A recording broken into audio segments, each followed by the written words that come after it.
What is up, friends? Welcome. We are here for week number 2 NECC Overwatch. My name is Jeff. I've got the wonderful Chef Billy here beside me as we kick off week number 2. Yeah, we took a little break last week and had a fall break for most of our students, but we are back and ready to kick it off here once again. Yeah, I mean, it was kind of an unexpected little mini vacation for us, but we're back here. We're ready to go. Getting into week number 2 of NECC. We've got some returning players from our first broadcast a couple weeks ago. We're going to see Center College again with Blakeu and Adamu coming back into the scene and doo-doo-boo-doo. You got to say it like that. You poke your lips like this. You say doo-doo-doo-doo. No. They will be taking on Cleveland State Vikings White.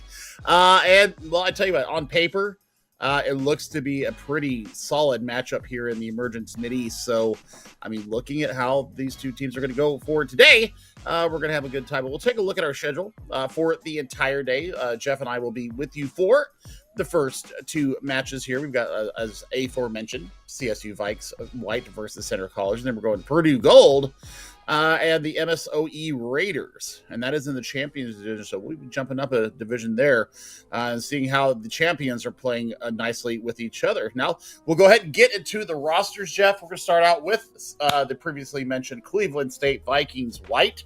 They're coming out here. Well, that is not them. That is Center College players with a Vikings logo. We're a little backwards on that one. We're just pretending this is Center College because those are the players we're looking at here. Yes. And what really strikes me about the Center College team we saw last week, it was a clean 3-0 against Pittsburgh Technical College. And every map we saw something a bit different. We saw Reinhardt on Control, then we saw a Doomfist composition on Kings Row, and then we saw it was a Zarya Bastion comp is what it was, and flipping players around. A lot of versatility from this Center College squad. Yeah, I really liked it. I think that Doo-Doo-Boo-Doo really did have a fantastic day. I think that the real star, Blakeu was the star, but I still think that Stargarden and Rat King were absolutely pivotal in allowing Blakeu to do whatever the heck they wanted to do last week, last match day. So, they've got a high caliber to hold, at least for you and I here. But now we'll take a look at those Vikes from Cleveland State, and we've got couple of interesting people here. There was somebody on the roster, Glyph, that said gingers are the best. That is absolutely correct. I agree with you 100%. We gingers are the best. And, well, I wish you were here, but not today. But we do have Winter and Adoration. And Adoration apparently is a VTuber, which I find absolutely enthralling. I have no idea how it works, but it is one of the most interesting things to do. I mean, Leg Day does it as well. And so, I mean, I was really interested in that. She does that on the side. She's a computer science freshman there at Cleveland State, and taking a look at Swagmaster as well. Graphic design and creative writing go hand in hand. She doesn't like League of Legends, and our producer just does not understand why she does not like League of Legends. Well, maybe if get a chance to ask her at some point, but we're excited to see this team take to the battlefield. We haven't seen them yet. It'll be first time on stream here for the Vikings. With that said, let's take a look at where we will be going today. Starting off on Control, this will be winner, ban, loser pick in this best of 5. Starting things off on Lijiang Tower. Oh boy, I mean, it's the standard. So we're going to see, 3 different compositions, 3 different ways to capture the objectives here in China. It just depends on where we go first, because we all know that Control Center is the more brawly type, even though you can run some different looks here, and especially here in the Emergence Division. I think that we're going to go more with comfort rather than strict meta adhesion. So will see what we see. There's some caveats going on here. So we've got Stargarden, Adama, and Doo-Doo-Boo-Doo all in the starting lineup here for center.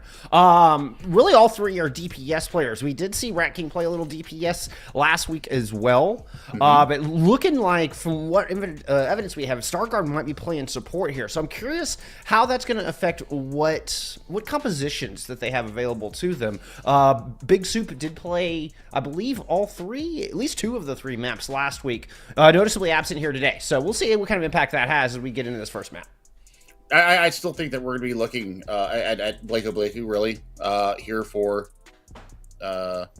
here for Center College, because he did. He had a stellar game match last time that we saw him out. Just it was tank roulette, and everything that they landed on seemed to really stick. It was great spaghetti on the wall. So we'll go ahead and head into our first match of the day here. We are in the Emergence Mid-East. This is the A side of the bracket. Both teams coming in 1-0. Quick note about Cleveland State. They only dropped one singular point in their previous matchup. They gave up a point of hybrid, but everything else was absolutely clean and in their favor. So I'm looking to see if we're going to have some serious contention here for this Center College team, Jeff, that really came out the gate strong. 5, 4, 3, 2, Showing us the Reinhardt Smetcher strat.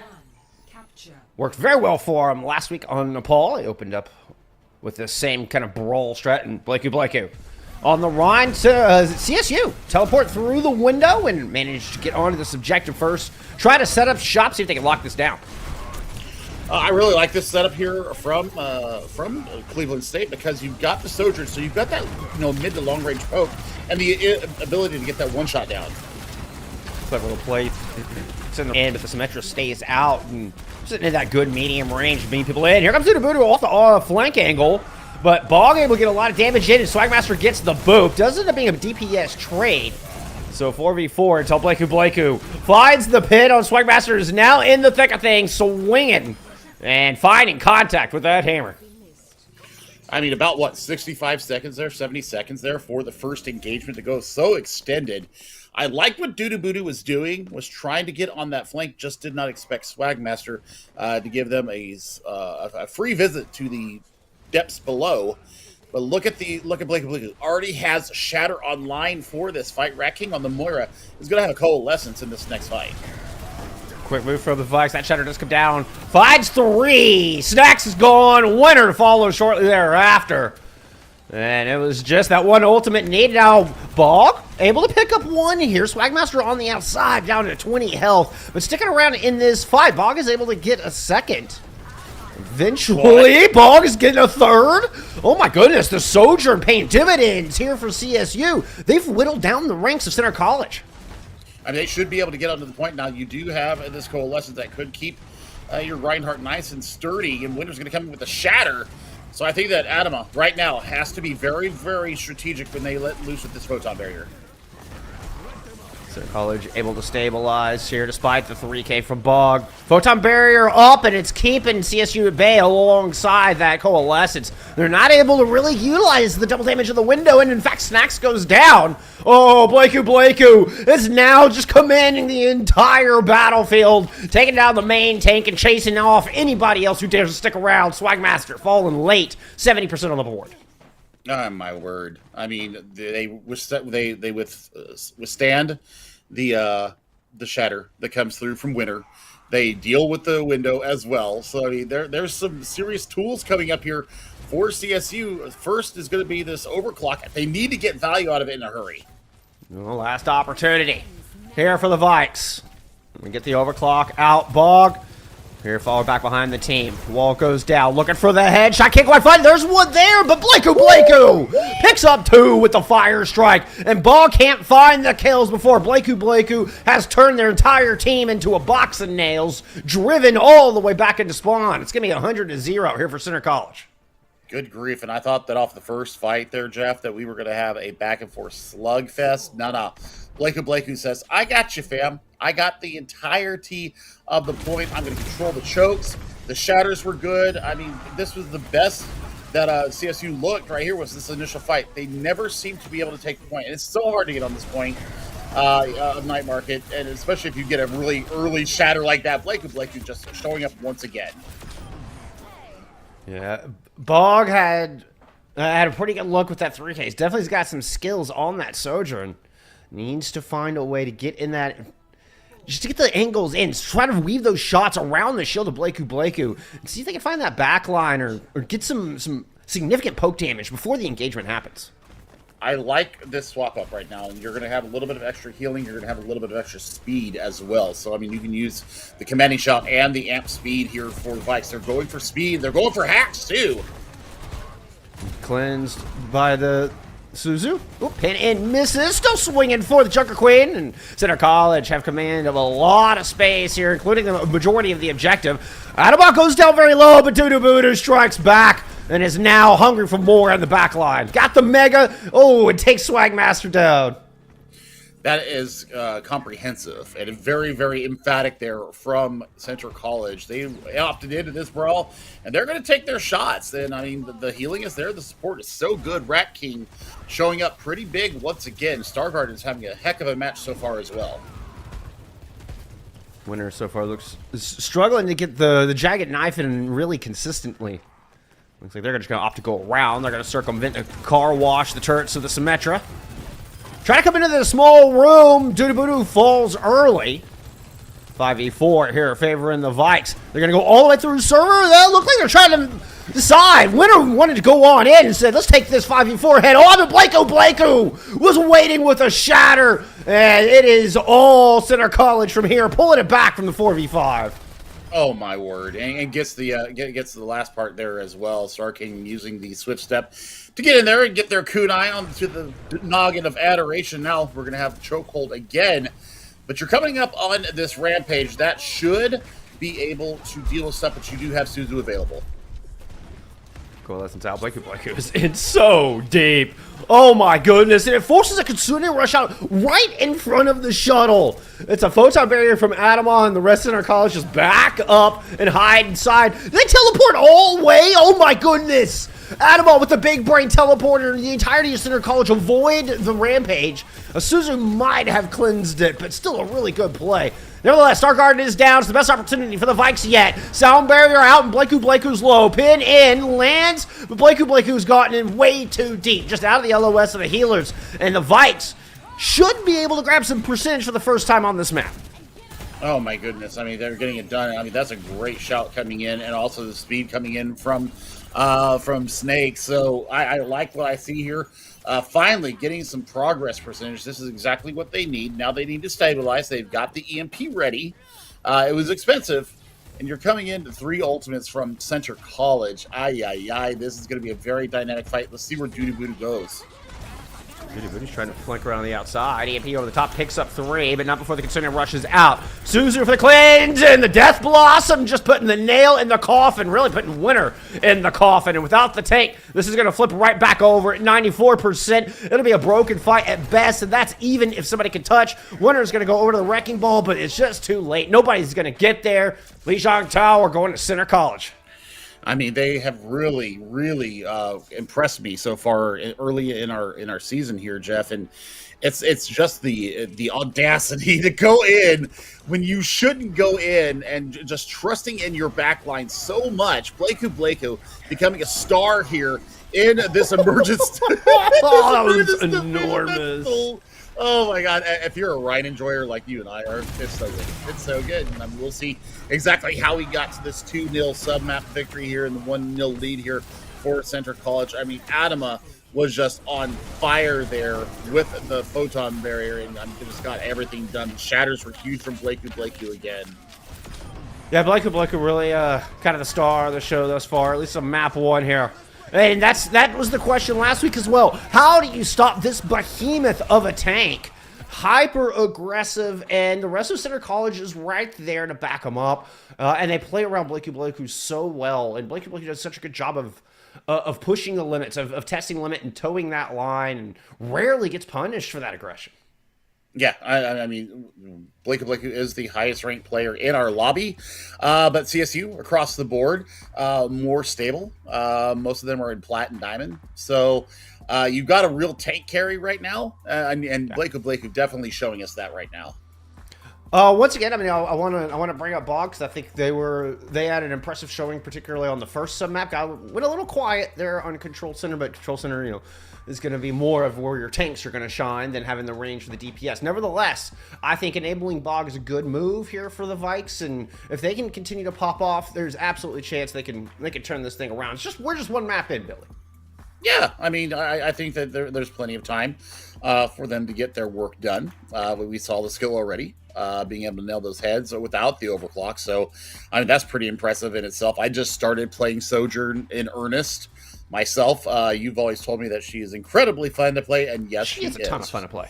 She is a ton of fun to play, and I mean, I don't play anywhere near what they got here, but we'll see that Central College has banned Blizzard World as we look at our hybrid maps, and we're going to go ahead and head to beautiful England once again to Kings Row. Indeed, same place we saw Center College play last week, in which we saw them play a lot of Doomfist on this map, actually, where they're so proficient with the Reinhardt, you would think that they would bring the Brawl to Kings Row, typically, traditionally, the home of Brawl, but no. Center College like to play Doom here. Now, who knows if that'll stand heading into map number 2. It looks like we are sticking with the same lineup. Big Soup is staying on the sidelines. Looks like they're keeping Star Garden in on the support, at least for now. Yeah. I mean, I don't see any reason to change up right now. I liked what they did with the Doomfist, though. I think that they really did have that disruption that you're looking for. You're looking to play from the back to the front, and that's something that Blakeu did so well last week here in London. So we'll see if this continues, if this is going to be kind of an ongoing story. I like the Sombra pick, though, and with the rework, I didn't see if any of the viruses hit, but if you can hack and get the virus on, I mean, that could spell a lot of trouble for a Doomfist, Jeff. It could. Definitely might change things up a little bit. Looks like we are getting some swaps after I mentioned it, so Star Garden is heading on to the DPS role with Adama and Big Soup. We'll be moving into support. So Rat King headed to the bench, and really this just confirms to me that they are going to run the Doomfist look. Star Garden plays a lot of Genji, and I'm anticipating we're going to get the Doomfist Genji here out of Center College. Yeah, I mean, it worked so well last week. We'll see if they're able to kind of follow up on what they did last week. I think that they had a really fantastic showing last week. I want to take a look and see, as a matter of fact, what exactly they did. I'm taking a look right now. Let's see. You want to give to? Yeah, it actually went 3-2. It went 3-2. Yeah. So, and I think it was. I think they stopped him like 10 or 15 meters before capturing. So, I mean, Center College, I think they were playing with their food. This is a different caliber of opponent here, though, in Cleveland State, the VIKES. You and I have cast enough years of Overwatch. We can tell when there's some serious competition coming in here. It might give Center College a little bit of room for pause, Jeff, as the VIKES, they are a lot more coordinated than what we saw from the team last week. I'm choosing to come out with the Bastion Orisa here on defense. Bastion in a real good spot. What's that? The May's going to be the kicker, though. Oh yeah. If they can get either a Mercy or get Blakeu trapped behind that wall, and you got the wheels ready, Bach can actually get it done. And I mean, we know that they have the aim right now, so. Oh boy, this could be very interesting for said Blakeu if they're not wise to the ways. I mean, I think the Vikes are expecting the brawl here. I don't think the Vikes are looking for the Doomfist whatsoever. We'll see if they make any changes once they realize what they're up against. We are indeed going to get the Genji Doom as anticipated. Teleporting up to the top, it's Dudu Budu who's going to make the first move, followed by Blakeu trying to come in from the front, but gets stunned out immediately. Eats a energy javelin, and now is gone. The Orisa Bastion working out very well against this Doomfist to start. I mean, it's the May, once again. It's also some seriously good aim there.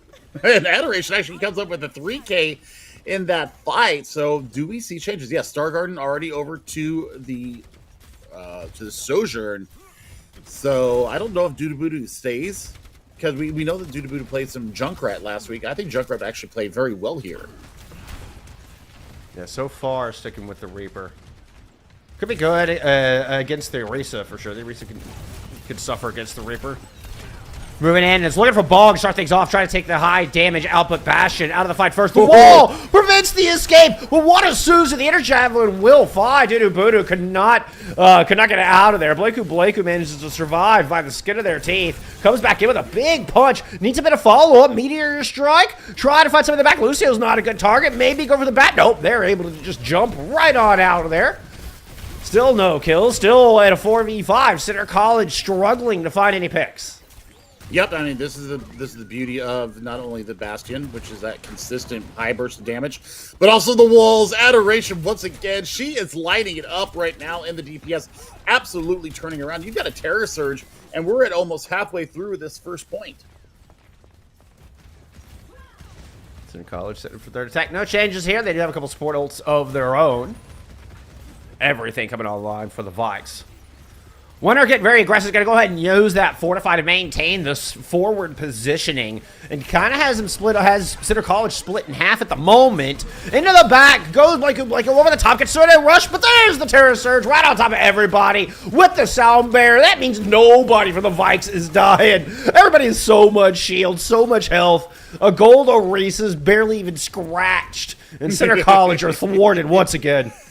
Oh, and I mean, it wasn't that expensive. I mean, yeah, that's a really high priority ultimate, the longest charging ultimate in Overwatch. But Swagmaster putting it out quite perfectly there to make sure that Snake stays alive.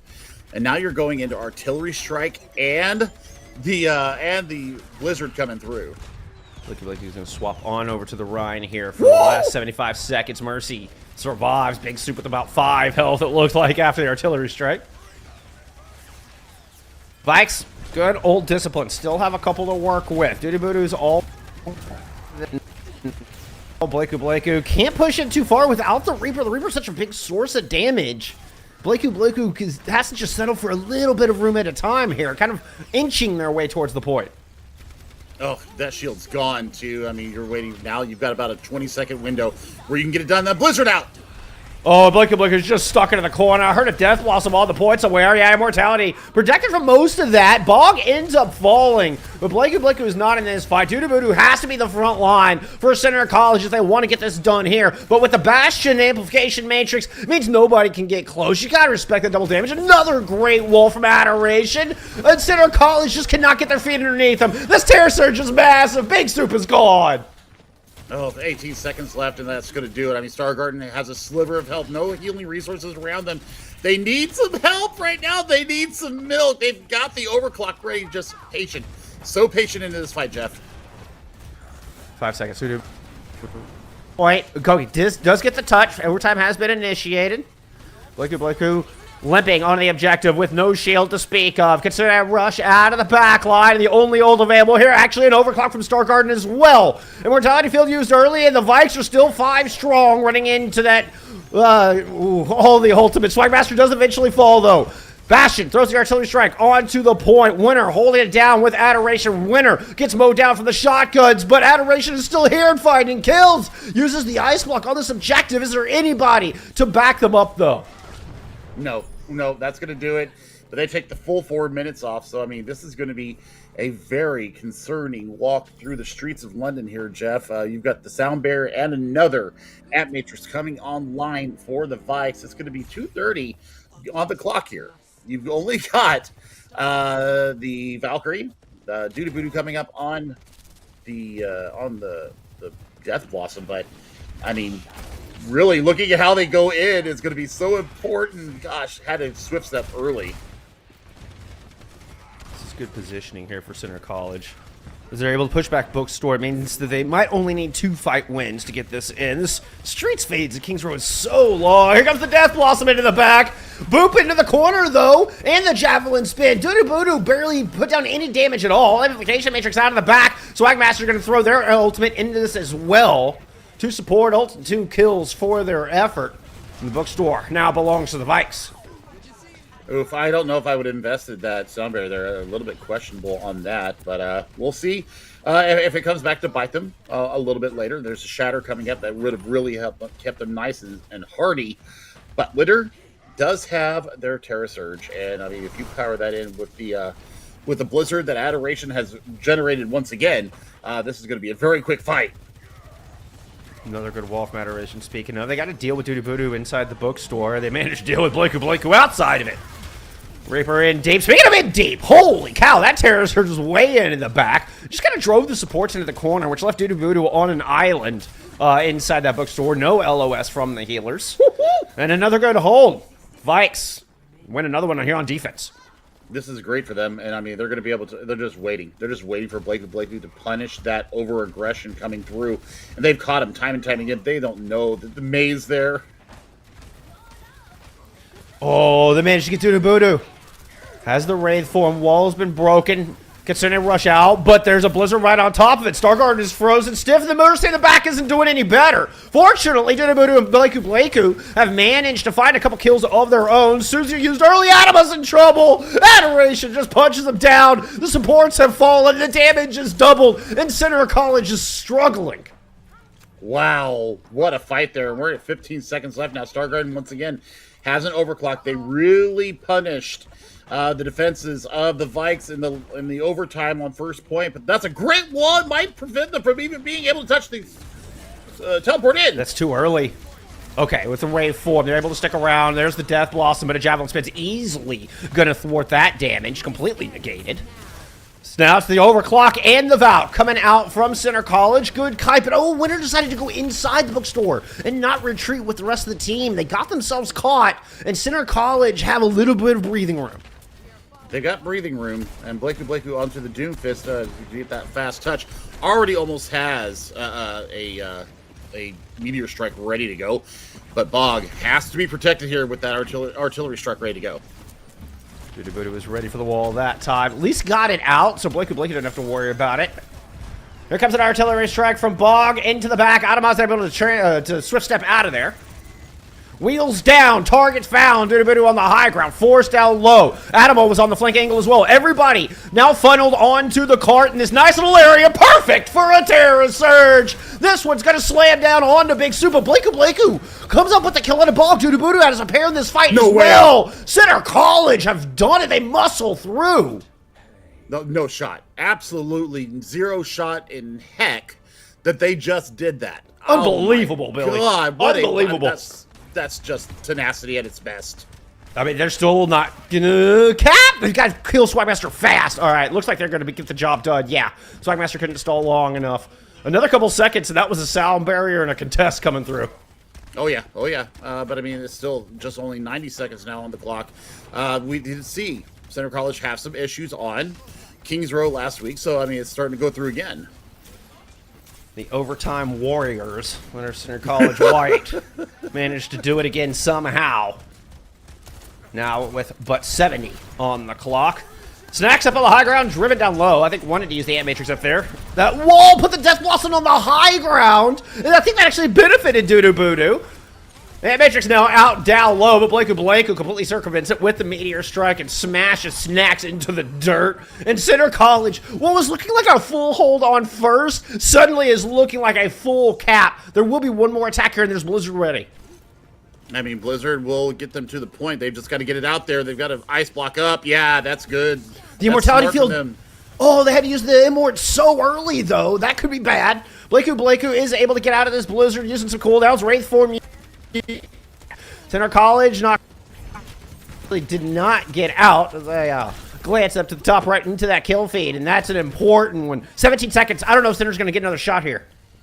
Oh, at least not a good one. It's not going to be a good one. I mean, Adama can swift step in and help with the contest. Oh, what a spear! Oh, no! Denies the teleport. Interrupted. It's going to be Blakey who gets the touch. Overtime has been initiated. The terror search in the back isn't going to get anything, but the artillery strike finds a pair. Stargarden gets two of their own, but Bog in the back with the wheels down absolutely stops Center College in their tracks. This is as far as they were getting it. Darn it, Billy, I feel proud of them for getting that much. I mean, Tenacious C and the payload of destiny here. Center College just showing us some serious tenacity coming through the streets phase. I mean, they shouldn't have gotten the first point. They end up getting it. They get stalled out at Archway, and they find their way through. They even survive through a terror surge, Jeff, that should have stopped them, and they end up coming good at the very end. This was massive. Winter is definitely a take that Blakey is going to have to take very seriously. That's incredible stuff from both sides. I thought the Vikes had it there on point B, where they managed to corral Dudu and Adama back into the long hallway on cart, had all five together. This one right here was such a well set up play from the Vikes. But, I mean, look at the puncher power from the other side. Immediately, Starguard, Dudu and Blakeu all find picks at the drop of a hat. And we saw that happen time and time again. Every time I thought Center College were done, they proved me wrong.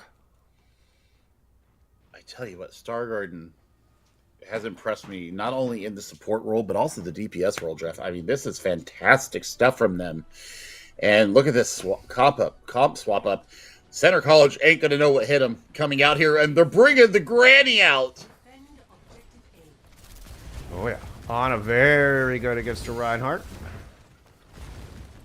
Looking to get those bio-nades in. See if they can find some nice antes. Good sleep there. Dudu might just get punished. Here comes the rest of the team. A 3-2-1 count, but the fade is too fast. And Dudu finds safety. Yeah, but Center College is going to have some issues right now because there's a lot of mobility. But, oh my God! Okay, Blakeu, I see you showing us the fire strike accuracy. Absolutely fantastic. Sniping with a Reinhardt. Gotta love it. And Blakeu, I mean, he's like back on their comfort pick here. You know, it seems like the Doom is a different look, you know, a different strategy in the tool chest. But Blakeu is at home on the Reinhardt, and what a better place for it than King's Row. Absolutely. I mean, I like that they're running the Sigma here. Sigma is extremely strong right now, especially up against the Bastion. You just wait for the wheels to go down, and then you are in there with the kinetic grasp. So I think that's great. What a sleep coming through from Snacks. This Snacks has been pretty nasty with those sleep darts. It's the second killer one we've seen. Good copy here. Starguard eats a fire strike of their own. Swing it down, and this Earth Shatter's going to be ready in no time. Suzu has already been used, and the Shatter is gargantuan. Here from Adoration on the Echo. That Mercy never stood a chance. Oh my God! What a perfect duplicate there coming from Adoration. She let them have it with spades, and now there's a little bit of dancing going on here on the point. But you got double support ultimates coming into this next fight for Center College. But man, there's some tools here for the Vikes. I mean, look at this sweet Shatter. Give me this all day long. Oh, Prod, I love you. You are awesome. That was gorgeous. That just makes me smile, Billy. That makes me smile. You and me. All right, back into the action. The Center College want to hold this archway. See if they can buy at least some time off this 4.5 minute bank that the Vikes have. That killing Adoration is a good start. Incoming spawn hold? Question mark? No, dude, just got to get out of there, right? Wanted to protect against that res. Oh, the Death Blossom! We'll at least get Swagmaster after the fact, and a Shatter this one from Blakeu to show you how a Reinhardt does it. Real Reinhardt mains unite. Yeah, I mean... Get these doppelgangers out of here. Reinhardt! Going in to that, I mean, they invested the nano on the winner to try and keep them sturdy, and just too much in the bank there coming out from Blakeu, and well, they do have 3 ultimates coming into this fight, and Adoration back over to the Sombra. Yeah, speaking of getting rid of the doppelganger, yeah, the Echo is gone entirely. Using our newly revamped hero. Love the rework. That Sombra can be quite vicious. Anxious to see what Adoration could do. Well, there you go. Immediately finding value. Dudu facing the brunt end of that new virus, and that's a pretty large flux there. It was the Suzu that kept Blakeu alive temporarily, but only thus. I mean, and Adoration once again getting the work done. Already 3/4 of a way to this EMP. This EMP is going to be absolutely disgusting when it comes through. Adoration would certainly like to think so. I like how we're getting a battle on these flank angles. Both Dudu and Adoration love to take these very drastic, unusual angles. Adoration gets cut out of that one. You can't quite escape like you used to on a Sombra. Overclock here from Main, and Starguard down low. Yeah, body shot will do it. The res comes through. Nobody able to stop that, and the Bastion is back on their feet or on their wheels, depending. Oh, wheels it is. There's a kinetic grass trying to absorb a lot of that damage. A Bionade had to be used defensively to keep a winner alive, and still they're backpedaling, and still they will fall. I mean, good work there and good kiting there. I mean, the res was absolutely gargantuan from Big Soup. You're looking at almost a 5-pack of ultimates here in this fight, right around the bookstore. And I mean, looking for the swift step going in from Dudu Budu. This could be one of those ultimates that just scares the crap out of you. It's a jump scare time, Jeff. I don't know how Adoration gets caught in that fire strike. That was huge. I mean, it just completely puts the brakes on the plans from the Vikes. And what was a 4.5 minute time bank is now very low. But Dudu Budu is slapped up. Not getting away this time, bud. That's the beauty of having the Sombra there, is because, you know, you try to get him out there. That's a big... Oh, monstrous. Yeah, Big Soup immediately dies to the virus. Container rush out from Adam on Blink and they're down the Shatter as well. But the Bionade from Snacks is just going to completely decimate Center College. Oh, man, and they're going to have the res here, too. So they're going to be a full 5 going into the Foundry. They're going to have a buttload of time as well. And you've got Nano coming online here. Dudu Budu's going to go in for his... Oh, my God, the touch is there. Oh, and use the Death Blossom as well. Oh, try to be the hero on the back of point B, but alas, the ult goes to waste. Dudu Budu goes back to spawn. You gonna get out of there? Woo! Big Soup! Oh, was holding their breath that entire time. I mean, I was too. They've got the scout here as well. This is the other beauty part of this. Oh, once again, the teleport interrupted. That's a long-range manual hack. Star Garden. Swapping on over to a Sergeant of their own after using that artillery strike. Blaiku defending on the card against quite a number of Vikings. Snacks throws out the Bionade. It'll land. Bog is able to get one. Gravitic Flux finds 3. And that's going to immediately kill Blaiku on the smash. Big Soup is hacked up. No way they get out of there alive. Blaiku's somehow still alive, but they're the only one. Not for long. they got to hold on to their Nano as well.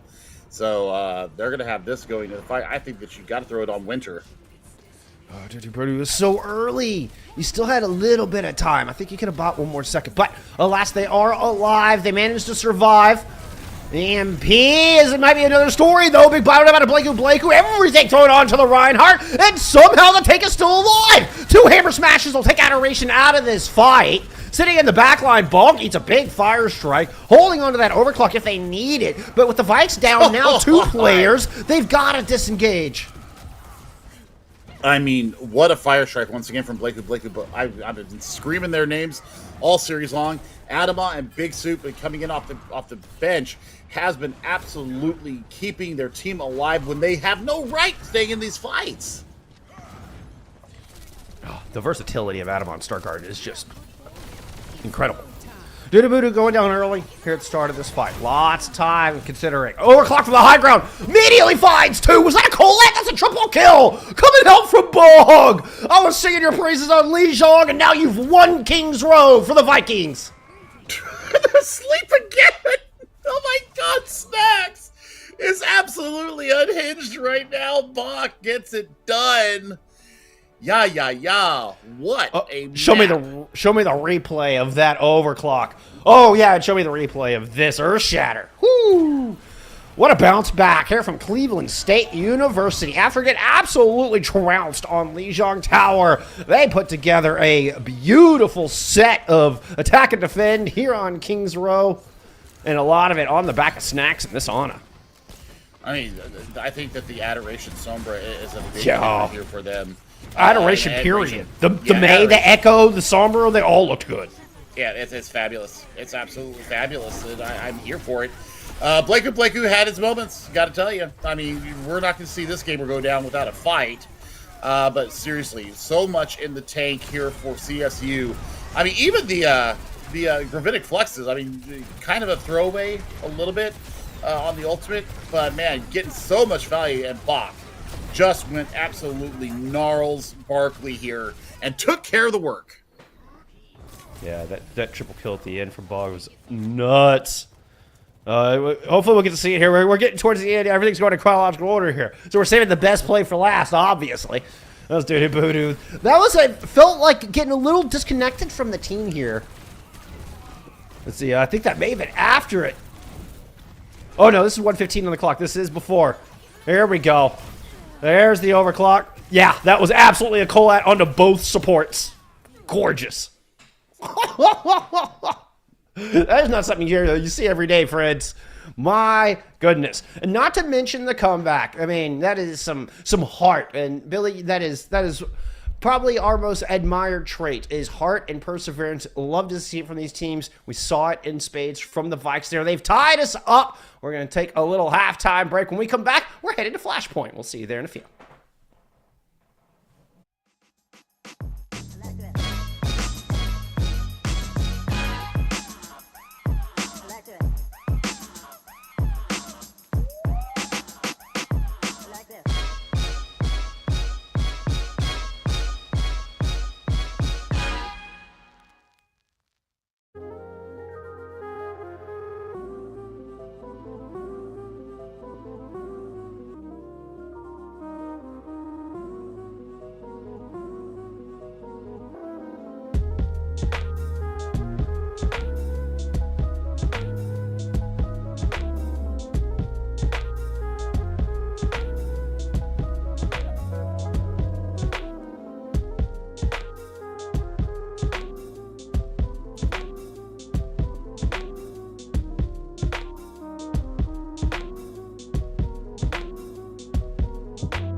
Quite the bounce back there from the Vikes. They're able to come back and take Kings Row, tying up our series.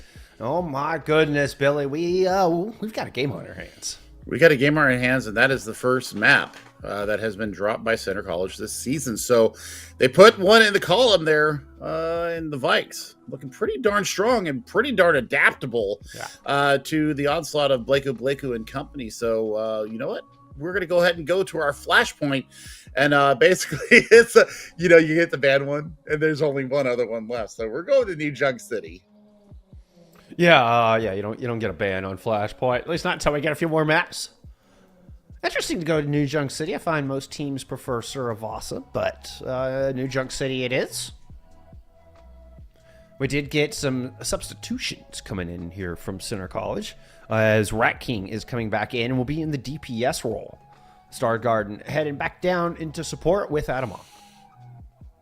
I mean, it looked like a better composition for them. Not to give any slack to Big Soup, but seriously, I mean, just the Adama and Star Garden backline did seem to work a little bit better. It seemed that like they had a little bit more cover for each other. And since you're not going to most likely run a Mercy here, I think that we have some fun with that. No, this is what we saw last week when we saw Rat King move to the DPS roles, picking up the Bastion, and Blakeu coming out on the Zarya. Exactly what they're showing us out of the gate here.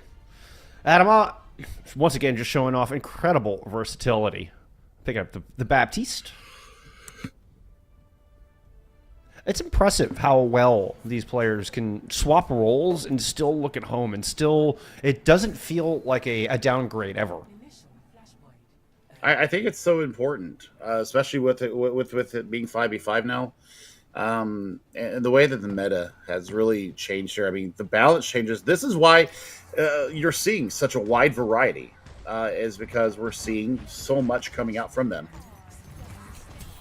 Slagmaster opting for the Kiriko and Adoration here on the Sombra. Immediately gets the execution onto Adama. What an early start. What an advantage. Here for the Vikes, just gifted by Adoration. Now Bog's able to come in and follow up. Yeah, they'll lose the Lucio, but Snacks will be back to this fight lickety-split. Yeah, and the fact that you've got Adoration down here, it means these bubbles are not going to be available when they need them. We get both of our Zarya just kind of facing off here at the front. Early charge on both. Blake, you see the size of that beam coming through. The Bastion with him puts a lot of damage down. Winner has to use everything back up as Rat King emerges with the Gatling gun. That fades, but you know what? That assault form's still good enough to take Bog out of this fight. Blakeu with that trademark aggression forces out the Sombra. Now just in a deadlock battle here with Winner. Decides to focus on the support instead. Center College have started to surround this objective, and there we go. Should eventually be able to reclaim it. Or claim it for the first time, for that matter. Yeah, they're going to claim it for the first time. I had a bit of a frozen feed there, but now we are back in live. And, well, I mean, you're looking at the race to grab. Right now, Winter's actually running that. I'm going to see if they're going to pair it with anything. I mean, do you put the Kitsune Rush on top of it and just let everybody go natural with the sped-up cooldowns? We'll see how this goes down. I think got scouted by Adoration there. Bog coming in on an off angle. It looks like to join Adoration here in the back, and they're both going to strike it first. Well, it's on the Star Guard, but the Suzu was perfect. Now Kitsune Rush out here from the Vikes. A lot of bubbles available, and a Graviton starts to throw into it. Immortality Field used early. Blakeu gets one, but two fall. Both DPS down here from Center College. It's up to Blakeu with the beam to try to get it done, and it's just overwhelming odds. I mean, that is a great fight turn there from the CSU Vikes, and I mean, this should get them close to 99%. You're going to have sound barrier in this fight. Nothing has come out from Center College. This has all been in the neutral. Everything that they've gotten done. So, I mean, EMP could shut down a Death Blossom. We'll see how this goes out, but I mean, Immortality Barrier is going to be so very important here. Adoration on the outside. Finding those supports. EMP hits almost everyone. I think Blakeu had him with somebody else on. Dudabuda's the one execution. Now turn attention on the Winner. Death Blossom will find Snacks. And this will be Center College taking the first point. It went to 99.99. It'll be 199 before it's done. Center walk away on top. Well, I mean, they do have the artillery strike and the sound barrier going into the next fight, but they only invested the Death Blossom. Jeff, this economy right now for Center College, they're just saying, you know what, we can win this in the neutral and just deal with the strikes that are coming against us. And so far, they are absolutely correct. Bog going off the bash and decides to pick up a Reaper of their own. Snacks in the back has sound barrier. Only ult available here for the Vikes as they look to push in. Yeah, Winter and Bog decided they didn't want to try that route. They're going to circle around all the way to the left. I'm not sure what the supports must be behind or with him, though.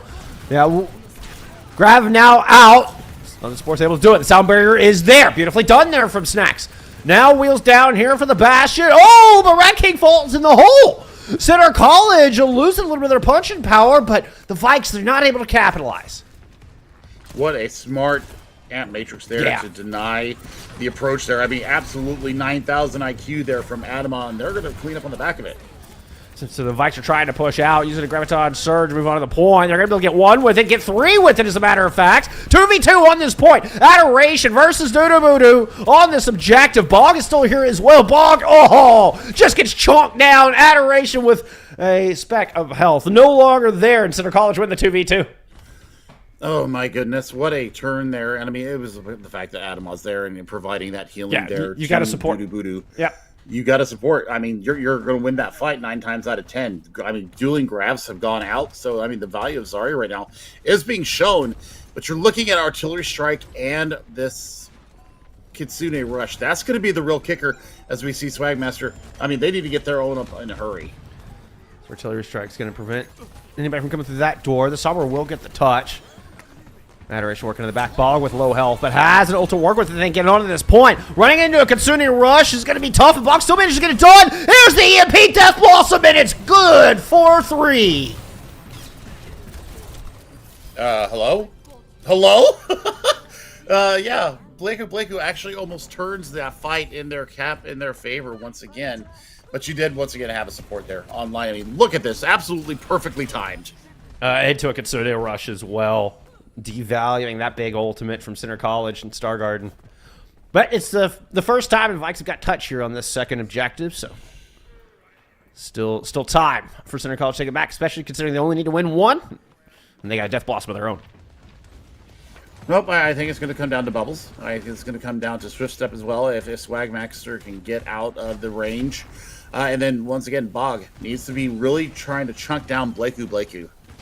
Well, it's other benefit I had of this Lucio is the disengage and the boop factor as we see there. Doodoo is not going to survive that. Yeah, beautifully set up from Snacks. And we will not see the Death Blossom in this fight. Center College still trying to fight this out as they take Snacks down and invest an Ant Matrix into this. Grab thrown in, and holy cow! Bless it. Rat King gets the grenade through the Ant Matrix into the grab. I mean, whoo, that's okay. Teamwork, y'all. That's dirty on the most wonderful way. And I mean, that's the perfect use. I mean, 2 ultimates come out and they get the full value out of it. And now we are on map point here for Center College. They still got their Death Blossom ready to go. Doodoo had to beat a hasty retreat as Adoration has had his number all day long. Good. Dancing around on this. Reaper still has the Death Blossom in their pocket. No longer has Rat King at their side. As our teams fight it out. About 50 meters from the point. Looks like the Vikes are going to go ahead and rotate around, move on to this objective. Yep, they're looking for a manual hack right out the gate. Yeah, they're going to find Doodoo. Oh, no. He's going to live? Question mark? For now. But as they're all by themselves, who's going to pop the boop? The boop was into Adoration. That's not where you wanted to put him, Snacks. Swagmaster falls as well as Blakeu and the rest of Center College show up, try to capitalize here on a 4v3. Sound barrier from Snacks is starting to fade, and it's not enough to keep Winter in this fight. Snacks coming in over the top, really wants to find Starguard, who has an ult of their own, but Blakeu is dominating over this point and stealing away from the Vikes. Oh, gosh. I mean, so smart from them. I mean, the rotation, the engagement, once again, the audacity of Doodoo to come in there. Yeah, I mean, absolutely pushes them into the wrong way. You could have gotten the manual hack out there. Doodoo kind of bounced off the wall and then back into Adoration. So it's not like Snacks booped him directly into the Sombra. It was kind of inadvertent, but still, the result was the same. Gravitic Flux here to start things off for the Vikes, and Bog's able to capitalize on that. Blakey was taken down low, but now moving back onto this point. There's only a couple here. The Vikes are driving away Center College as they just stick around trying to get as much percentage as they can.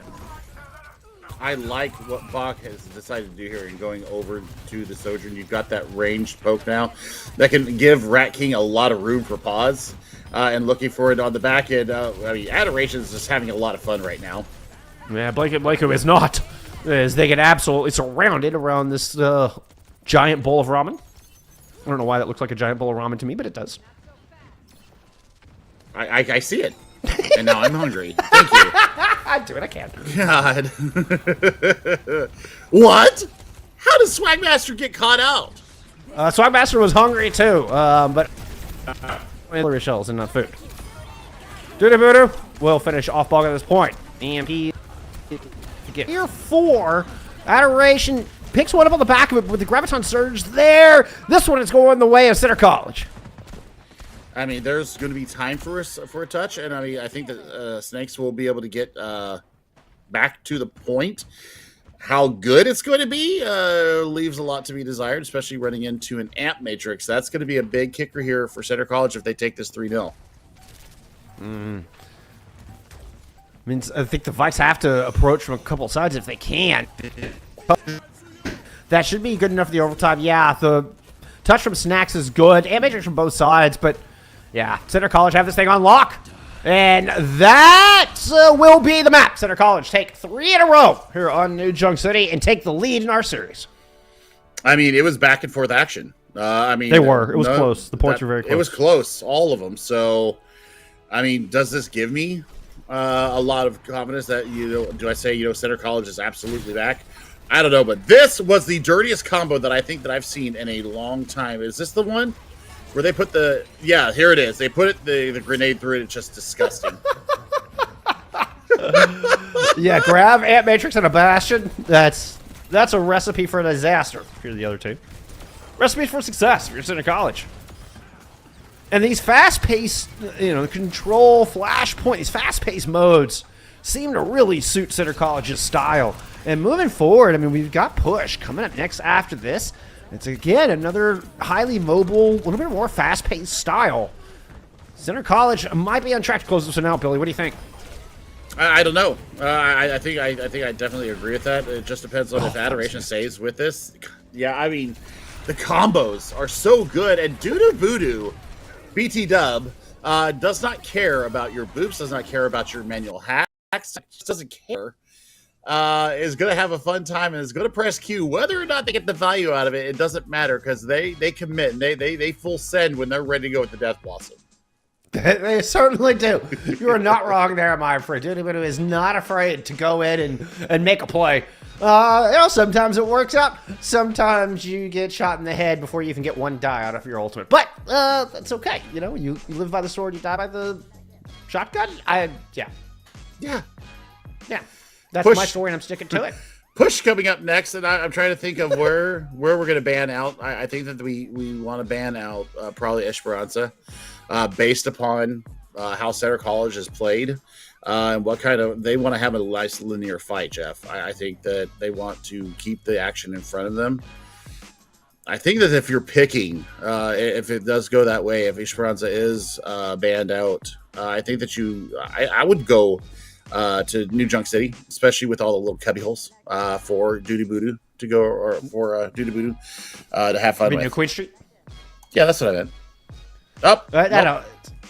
There's a lot of new maps. What can I say? Hey, that's a double entendre, folks. Actually, right? New Queen Street is actually getting banned out, so it looks like Center College might be changing up their strategy a little bit here. Yeah. I would expect each Esperanza to be picked then.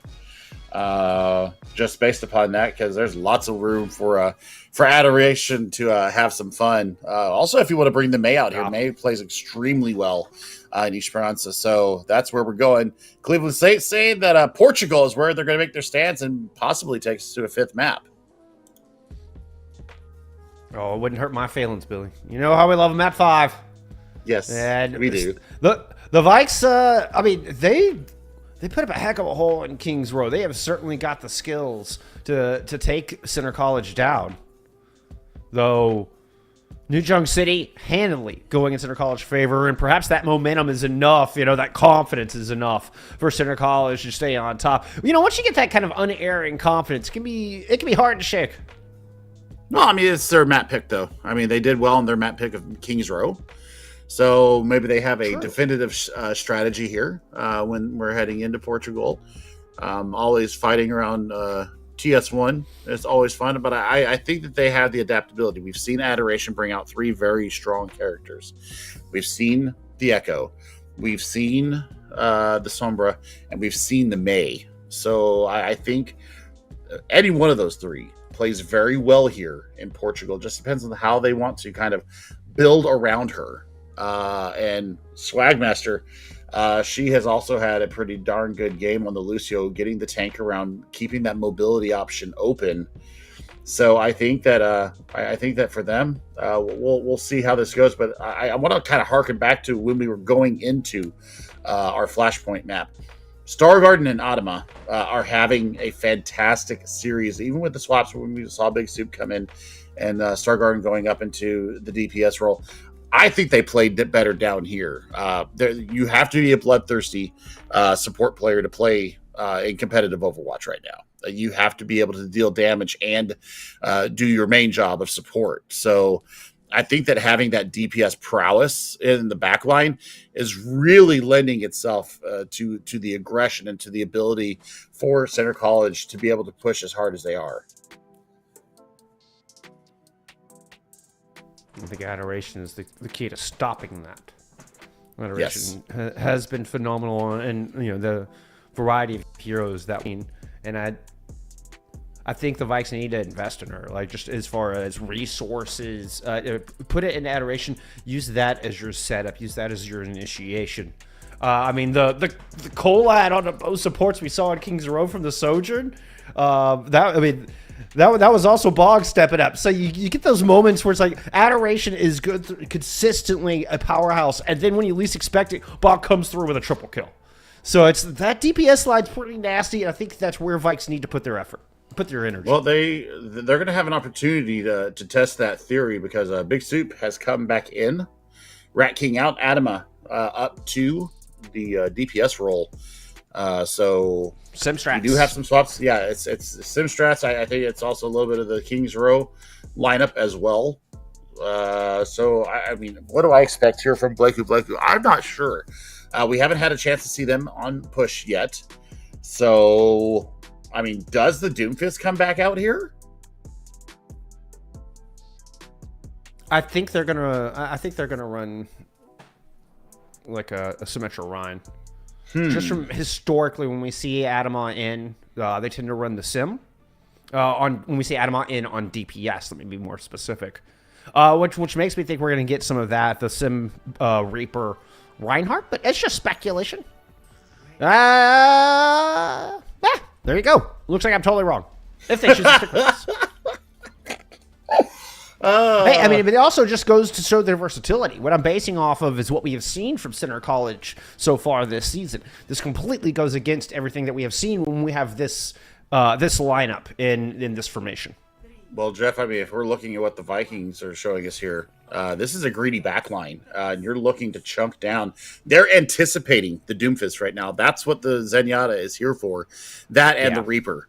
So we've got some gameplay afoot here, Jeff. Now, Swagmaster is very vulnerable on that Zenyatta. Not just to Blakeu, but to Adama as well. And even Star Garden to a degree. So we'll see if Swagmaster is able to stay safe and keep the Discord orb on Blakeu and the extra 20-25% damage that comes with it. You can see we're already on that main tank, or only tank. Blake can't stick around in that fight, especially with that Bastion pointed at him in that stairwell. Has to just back out. Center College rotates all the way to the other side. And from teleports up to the top. And everybody collapses onto Snacks, but a good immortality field. They're still alive, and it's Swagmaster who does eventually get caught out. A trade in supports, though. Both teams missing one. Yep, and I mean, right now, it's going to be up to Bach right now to put down that consistent damage and really minimize how much work is getting done. This is mobility, once again. Doo taking down Bach, but I mean, that's a great trade here for CSU. They have a chance to turn this around. Ooh, this was just in time, and the punch is there. Stargarden does eventually go down as Blakey was towing a line, able to find that kill on Adoration. But without the Kiriko, Indeed just has to back on up. And opportunity here for the Vikes to get the lead. Yeah, I mean, there will be a contest here, especially where we see them staging up. Adama is going to have duplication in this fight, Jeff. That is a fast ultimate. Yeah, a couple ults starting to come online here. Woo! Can't quite get the focusing being down before Adoration is gone. Blake up onto the high ground here alongside Adama to run winner off away. Adoration come up here to try to back them up, see if they can maintain this all-important top area. Meanwhile, Doo just waits on TS1 to ensure the lead will stay in Center College's favor. There's the Death Blossom coming out in the back. The Rock misses. 2 fall, both DPS. Down to the Death Blossom. The follow-up punch from Blake taking Swagmaster out of the fight as well. I mean, that's just great fight planning there from Center College. They go in with the real haymaker, then get the finish on the back of it. So I mean, this is exactly what they wanted to see. That Rock was pixel away from canceling that out completely, and then that's a great meteor strike from Blake. Yeah, I mean, Winner threw it on to Blakey. I think it kind of already made that decision of where they wanted to throw the accretion before the Death Blossom was pulled. So it would have been a last second flick to even try to hit the Reaper. But there we go, a little battle of the Sombras. Adama has a pocket. Well, now is no longer Sombra. Now is no longer alive. You love to see it, but that's going to be the scratch moment here. Coming up for Center College, they're going to have forward spawns. That's going to be them getting back in the fight nice and early. That is a fight win, though, coming through for the Vikes. So now they have some tools ready to go. They're going to have this EMP, and I think that you throw out the I want to see him throw out the flux, and then hit him with an EMP. Force everything out. Vikes desperately need a fight win here. They got a lot of room to make up. They at least get rid of the close spawns from Center College. Adoration. Stalking on the high ground. Just going to wait for everybody to come underneath. Nope. Going to drop into the back. Look for both supports. Only looks to find one. A Big Soup is hit, but is able to get out of there. Stargarden topped up. Coalescence. Excuse me. That is a Gravitic Flux. That is going to smash down Stargarden. Try to get that follow-up onto Adamov. Doo steps their face out first and gets it ripped right off. Great fight win there. Great fight win. And they use the EMP first, which pulls out the Suzu, and then the Flux just does everything on the back end of it. The closing fire was so good. And now they got to get Winter out of this precarious position. I think they get him out. You're struck right onto the point. Adoration is waiting in the back line. Blakey. Still getting a lot of work done. It's way deep. Oh my goodness. Gets that landing, that strike onto Adoration. The seismic slam. Oh, that's a dangerous move there, Doo. And manages to get topped up. It's going to drop down low, trying to build up to the rest of this Death Blossom. Meanwhile, Blake able to get one. Snacks has to fall back to heal up their Bastion, but Doo is right there. Does more damage than you can heal, and it's Center College. Nothing but red on this bot, and they will not allow the Vikes to get the point. And we hit the halfway point here in our push map, and there is, 2.05 meters separating these two teams. Basically, how tall I am is the difference between these two teams on push. Doo gets Swagmaster off the side, teleport in. Oh, they may not see this. Oh, nope, they did. Clever thinking there, Doo, but that one got red. You're going to have to find a different place to use your Death Blossom. Well, I mean, they do have Death Blossom ready to go. It's going to come down to Winter once again. Are they going to have the accretion to be able to stop the ultimate? They do have Gravitic Flux on their own side. They do have Adoration. Adoration should be marking from all sides. Blakey. Going in the back, looking for Bog. Bog wheels down, EMP up, nasty combo, and Dudu gets the brunt of it. Blakey falls as well. Snack's coming up with a pair of final blows early in this fight. Beautiful. I really want to see how they turn this around, because Soup was so big and sturdy, and then they weren't, and they had forced Stargarden to have to use the Swift Step to get out of danger, and that really breaks the whole fight open. Everything's starting to really turn here. I want to see if they can invest this Gravitic Flux and take care of this high ground hold that we've seen so successful from Center College. Ooh, Center College trying to see if they can focus down the group that's separated from the tank, but Bog just has overwhelming pressure, accuracy on point, not dissuaded, not faded. And here comes TS1 marching towards this point, and the close spawns are unlocked. Well, you know what? Go out there early with an early artillery strike. See what you can get out of it. Gonna use wheels down, and they get Blakey for it, and that might just be enough to take the lead here, especially with the Kitsune rush onto the back. Dudu is in a world of trouble. That is gonna fade. Ooh, the heals come in just in time, but Winter eventually lands that accretion. And CSU, they are gonna take the lead away from Center College here with less than 3 minutes remaining.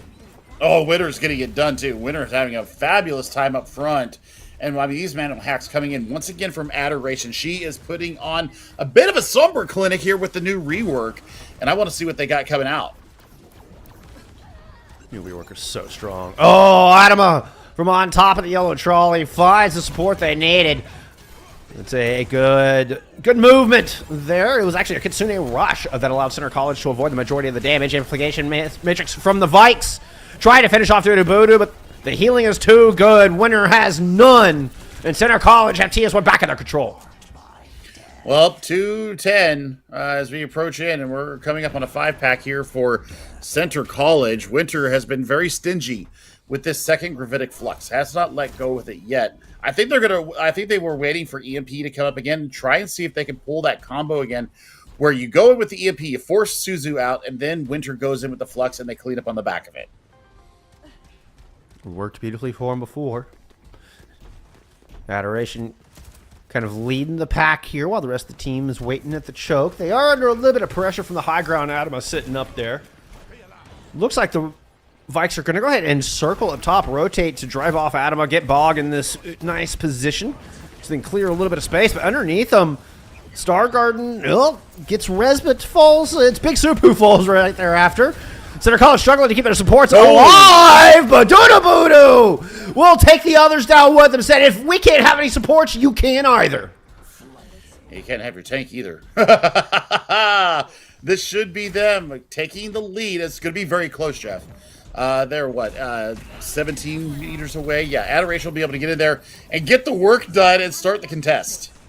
Yeah, it's EMP, but there's nobody else there. And Adoration immediately falls. Bog is able to get a grenade in from long range and manages to find the kill on a Dudu as well. And this is going to be the Vikes stopping TS1 shy, and they maintain their lead here with 43 seconds left to go.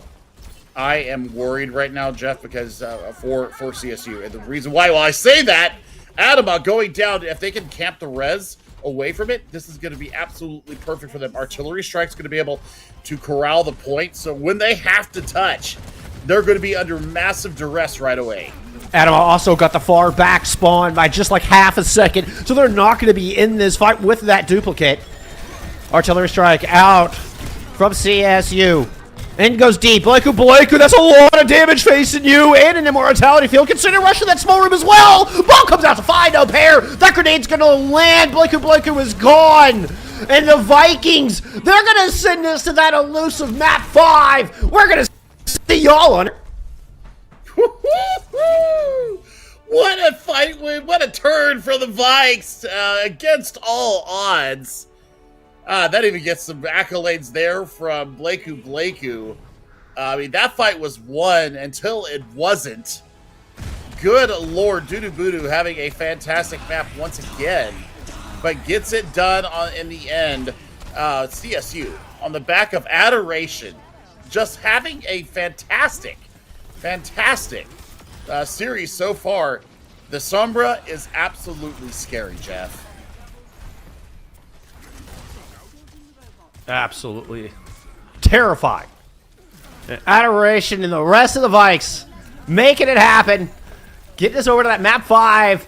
Tit for tat, punch for punch, blow for blow. These two teams are evenly matched. One last escort to decide.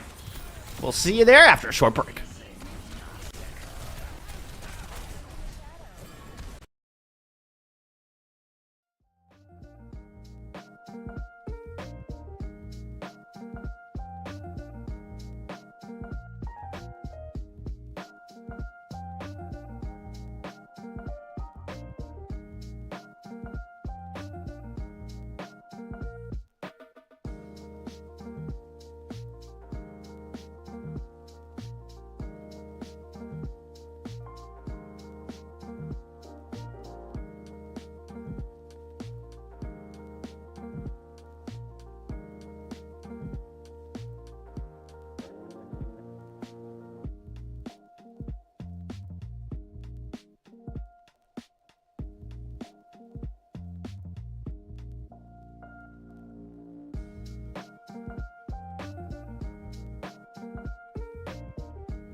We are headed to map 5. One last escort map to decide which of these teams will get to maintain their flawless streak here in week 2.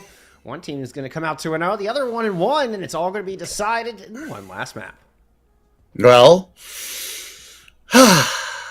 we finally get here. It only took 2 weeks this time. Last year it took us like halfway through the season to get to a map 5. But adaptation. Both teams have shown it. Versatility within roles. Both teams have shown us that. But there's an X factor, and her name is Adoration. And Adoration is a star right now. It has made Blakeu's life absolutely hell with the Sombra, these reworks. We're seeing in live time, in 4K, how to play this hero. I have played only a little bit of the new Sombra. The hack plus the virus plus all that damage going in, you saw the players just melt. If you land that virus after the manual hack, so dirty, so dirty. Well, not just that, but the tightening of the spread. Like the first 6 bullets are pinpoint accurate, and it just feels so much more lethal than it did before. Yeah. Well, let's take a look where we're headed for this elusive map 5. It was Rialto that was banned out, the first ban of the day here from the Vikes. And map pick from Center College, Shambali Monastery. This This is ballsy. Jeff. This is a gutsy pick, because not only has the freshman Adoration been an absolute all-star, but Winter was phenomenal on that Sigma. And just, I mean, those fluxes were huge. The teamwork was impeccable. And this is a great map for Sigma. I mean, they're showing us Orisa here on the defense, but even if they choose to, they can pull it out on the offense as well. Always I mean, looks like a good solid pick for Winter in their back pocket. I actually like the Orisa. The Orisa's actually been pretty good. I mean, King's Row, hello, was fantastic on the Donkey Horse. So yeah, shut down Voodoo a lot. I mean, we're looking at Snacks coming in with the Zenyatta here, and we're gonna put Swag here onto the Baptiste. So you've got you've got stability, and then you've got the extra lethality. You got Winter with a mitigation and the ability to CC out and a little bit of self-survivability. And then you've got the cancellation of everything with Adoration. So we're running with the Zarya strat here. I like this, but once those bubbles are gone, there's going to be such duress. No, I will say I don't know how well the Zen is going to work here. I think it was probably anticipating a Doomfist. Well, we shall see. Zen, of course, always vulnerable. Right now, Center College are struggling to get up this stairwell. They had to use the Suzu a little early. There's the bubble and the wheels down. But the Javelin spin is on point. The Energy Spear lands. And Winter standing tall. Just, I mean, barely even heard up here. Holy Eventually, cow. Bog is going to fall. Blakeu gets in. Voodoo through the backline as well. And somehow, Center College are able to put out enough damage to send Vikes packing. Yep, and I mean, it's just sheer raw power, Jeff. That's how you square peg round hole. And they just use a jackhammer to punch it through. Look at this bot going over to the Soldier of all things, and Winter over to the Sigma. So yeah, they're gonna have a lot more stability. You need to get Snacks off of this Zenyatta, though. I don't think that you're gonna have enough value, especially when Voodoo goes in, especially with the bubble. Man, you're looking at these volleys, and if the bubble hits, I mean, that's an easy amount of charge for Blakeu. Snack sitting on the high ground right now. Discord Orb. A good way to kind of see what the Vikes want to focus on, and it looks to be on that Bastion right now. Beautiful wall indeed. Rat King lucky to get out of that one alive. It's a good bubble from Blakeu, who has a lot of charge. Shield broken here, but an Ant Matrix will keep Center College at bay for the moment, especially with Voodoo falling. Another wonderful wall coming out from Adoration, and Blakeu goes down. I mean, look at this complete swap of the comp as well. I mean, other than the supports, everything for the Vikes has changed. Bog has Visor in one fight. That is the value of this player. You a little hot and cold? Absolutely. I agree with you on that. But you know what? When they're on, they're on. And Adoration is that pillar that they're building everything around. And what a sturdy pillar that has been. As the Vikes house is looking like it's pretty solid foundation for the moment. Voodoo coming in from the outside. Wants to move in and see if they can find Swagmaster in the back, but there's a Blizzard down low. And it's already 2 gone, including Adama and the Bastion of Rat King. Blakeu now working around a coast side is getting chased out by Adoration. This is just a nasty stagger. Wow, the smartness of that wall, Jeff. That's everything. Are you going to invest it? You are going to invest it. That's a bit of an oof. Whoa, hey, whoa, Stargarden. Stargarden just finds Swagmaster there at the end. Out of nowhere, that is a much longer run back for the Vikes. That's a big opening here for Center College. They do have a transcendent, so I mean, that might actually force their hand. They might have to force it before they really want to hold it for this grab that's coming up. And with no speed, the Vikes have to play very cautious. They don't have the ability to disengage from the overwhelming amount of speed. Now, using a Gravitic Flux to get like 5 people is enormous. That is one way to counter. That Transcendence is eventually going to come out. Beautifully timed here as the grab from Blakeu held 3, but there are no casualties. He'll scratch that 1 casualty. Tackvisor is going to pick up 1. Trade it back out as Snacks falls to Blakeu. Ant Matrix from Center College is good and well placed enough to buy them the space necessary to pick up point A. I mean, but this is giving me such Kings Row vibes right now. What a smart wall once again from Adoration. I'm getting Kings Row vibes. And the Lucio on Kings Row, and that's I'm hoping Snacks will make that change. It was doing such a good job at keeping Dudu at bay, and Dudu has had a little bit more space to play with here than we saw on Kings.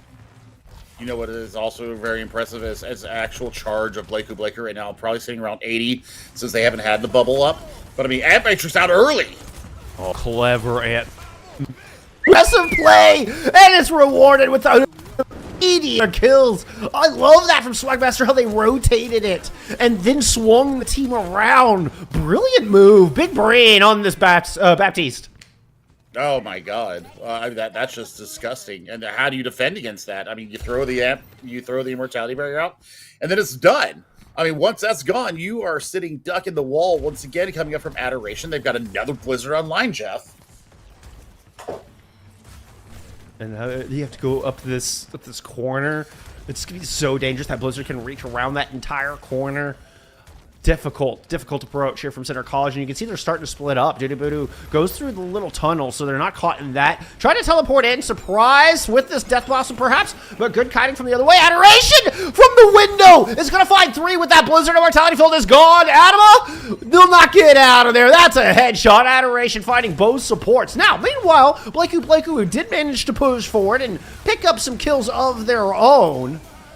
Both teams missing reinforcements when the Gravitic Flux comes in. Bubble will only temporarily keep Rat King alive. Dudu has no health at all. And, Swagmaster able to find that kill as winner just presses forward with the palm in hand.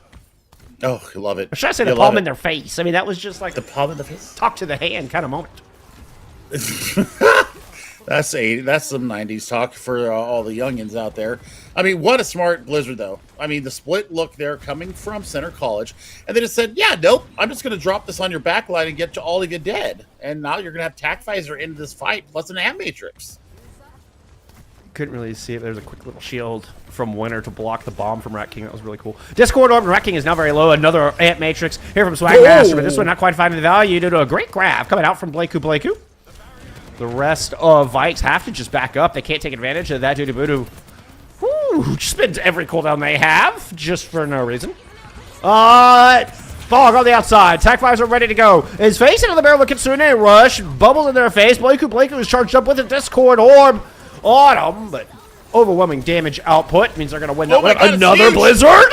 What? Bog is building these so ridiculously fast. Oh my goodness. And nobody from Center College has brought up Parka. We are in overtime. There's a Transcendence as well. And that's as far as Center College will go. Wow. Just wow. What a fight turn once again. And it's on the back of Adoration. 2 absolutely gargantuan Blizzards securing what they need. They've got a definite win condition here. This is pretty attainable in terms of meterage as far as they need to go. I mean, look at this. That is a 9,000 IQ wall, Jeff. Adoration has been an all-star today. She's absolutely killing it. And then Winter making that swap over to the Sigma as anticipated, and we saw the value immediately. You saw the strength of the defense just bulk up the moment Winter made that swap. Yep. I mean, it's the kit. I mean, you're getting there's a lot of like parallels that you see between the Orisa and the Sigma. You've got the ability to mitigate the damage and really absorb a lot of damage coming in. You've got the ability to kind of sturdy yourself up, right? It's going gold versus the accretion. And then you've got the shield, and for the rest you've got the spear throw. So I mean, there's lots of parallels between the two, but Sigma just has that little extra oomph. Yeah, it's the kinetic. It's the kinetic that deals with it. And the shield. The shield is just so versatile. 5, 4, 3, I like it. I like it whole bunches. stop the payload. Think we may have lost Jeff there. Okay, well, I'm missing the Lucio right now, and that's an early Swift Step coming out, big wall coming out, and Dudu Budu on the edge once again. Dudu Budu is playing with a little bit of fire here, and oh my gosh, that is some serious aggression being punished out here as they're looking to rotate around. Lamp comes out early here for CSU VIKES, but for them, we need to see, where are we going to go with this? What do we get out of this? How can we fix this situation coming in? They got to be able to take space, and taking Dudu Budu out is huge, but that's a big pin coming in for Blakeu. But they're up 3 or 2 in the fight right now. They've got the main tank surrounded. Nobody on the card, though. Okay, yep, we did lose Bullscock, so I'm going to keep on going on here. I mean, they've got Blakeu. Oh, help, welcome back. We had a very interesting first fight. Blakeu is still alive by a sliver. Somebody healed him up somewhere, but he's in serious trouble. Yeah, it doesn't look like Blakeu is going to make it out of there alive. Nope, indeed, not that time.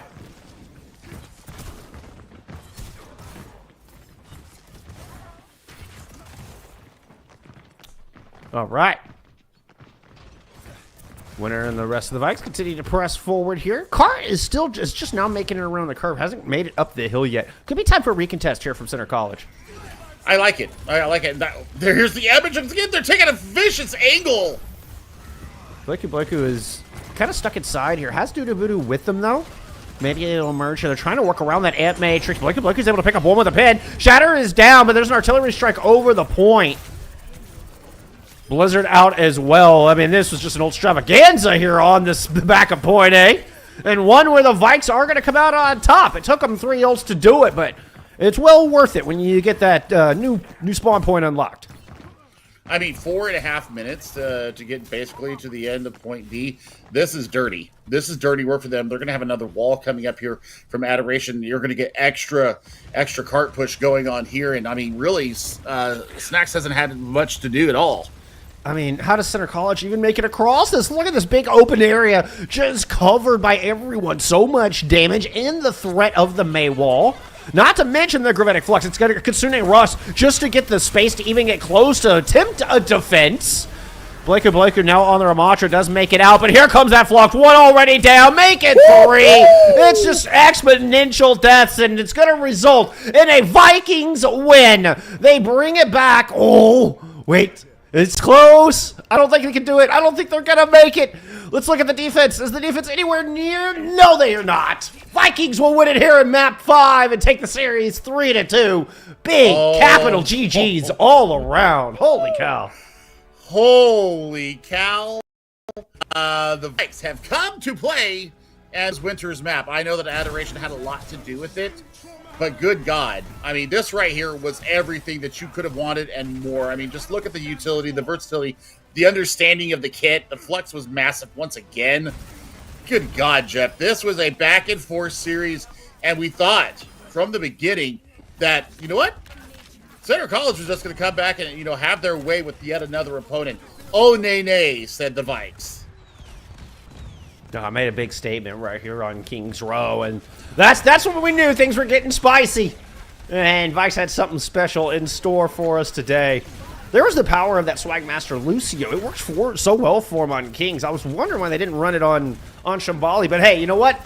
How dare I question the Vikes? You know, I questioned whether they had Scout in this Doomfist comp. They handled it beautifully. The May from Adoration just totally shut down Blakeu.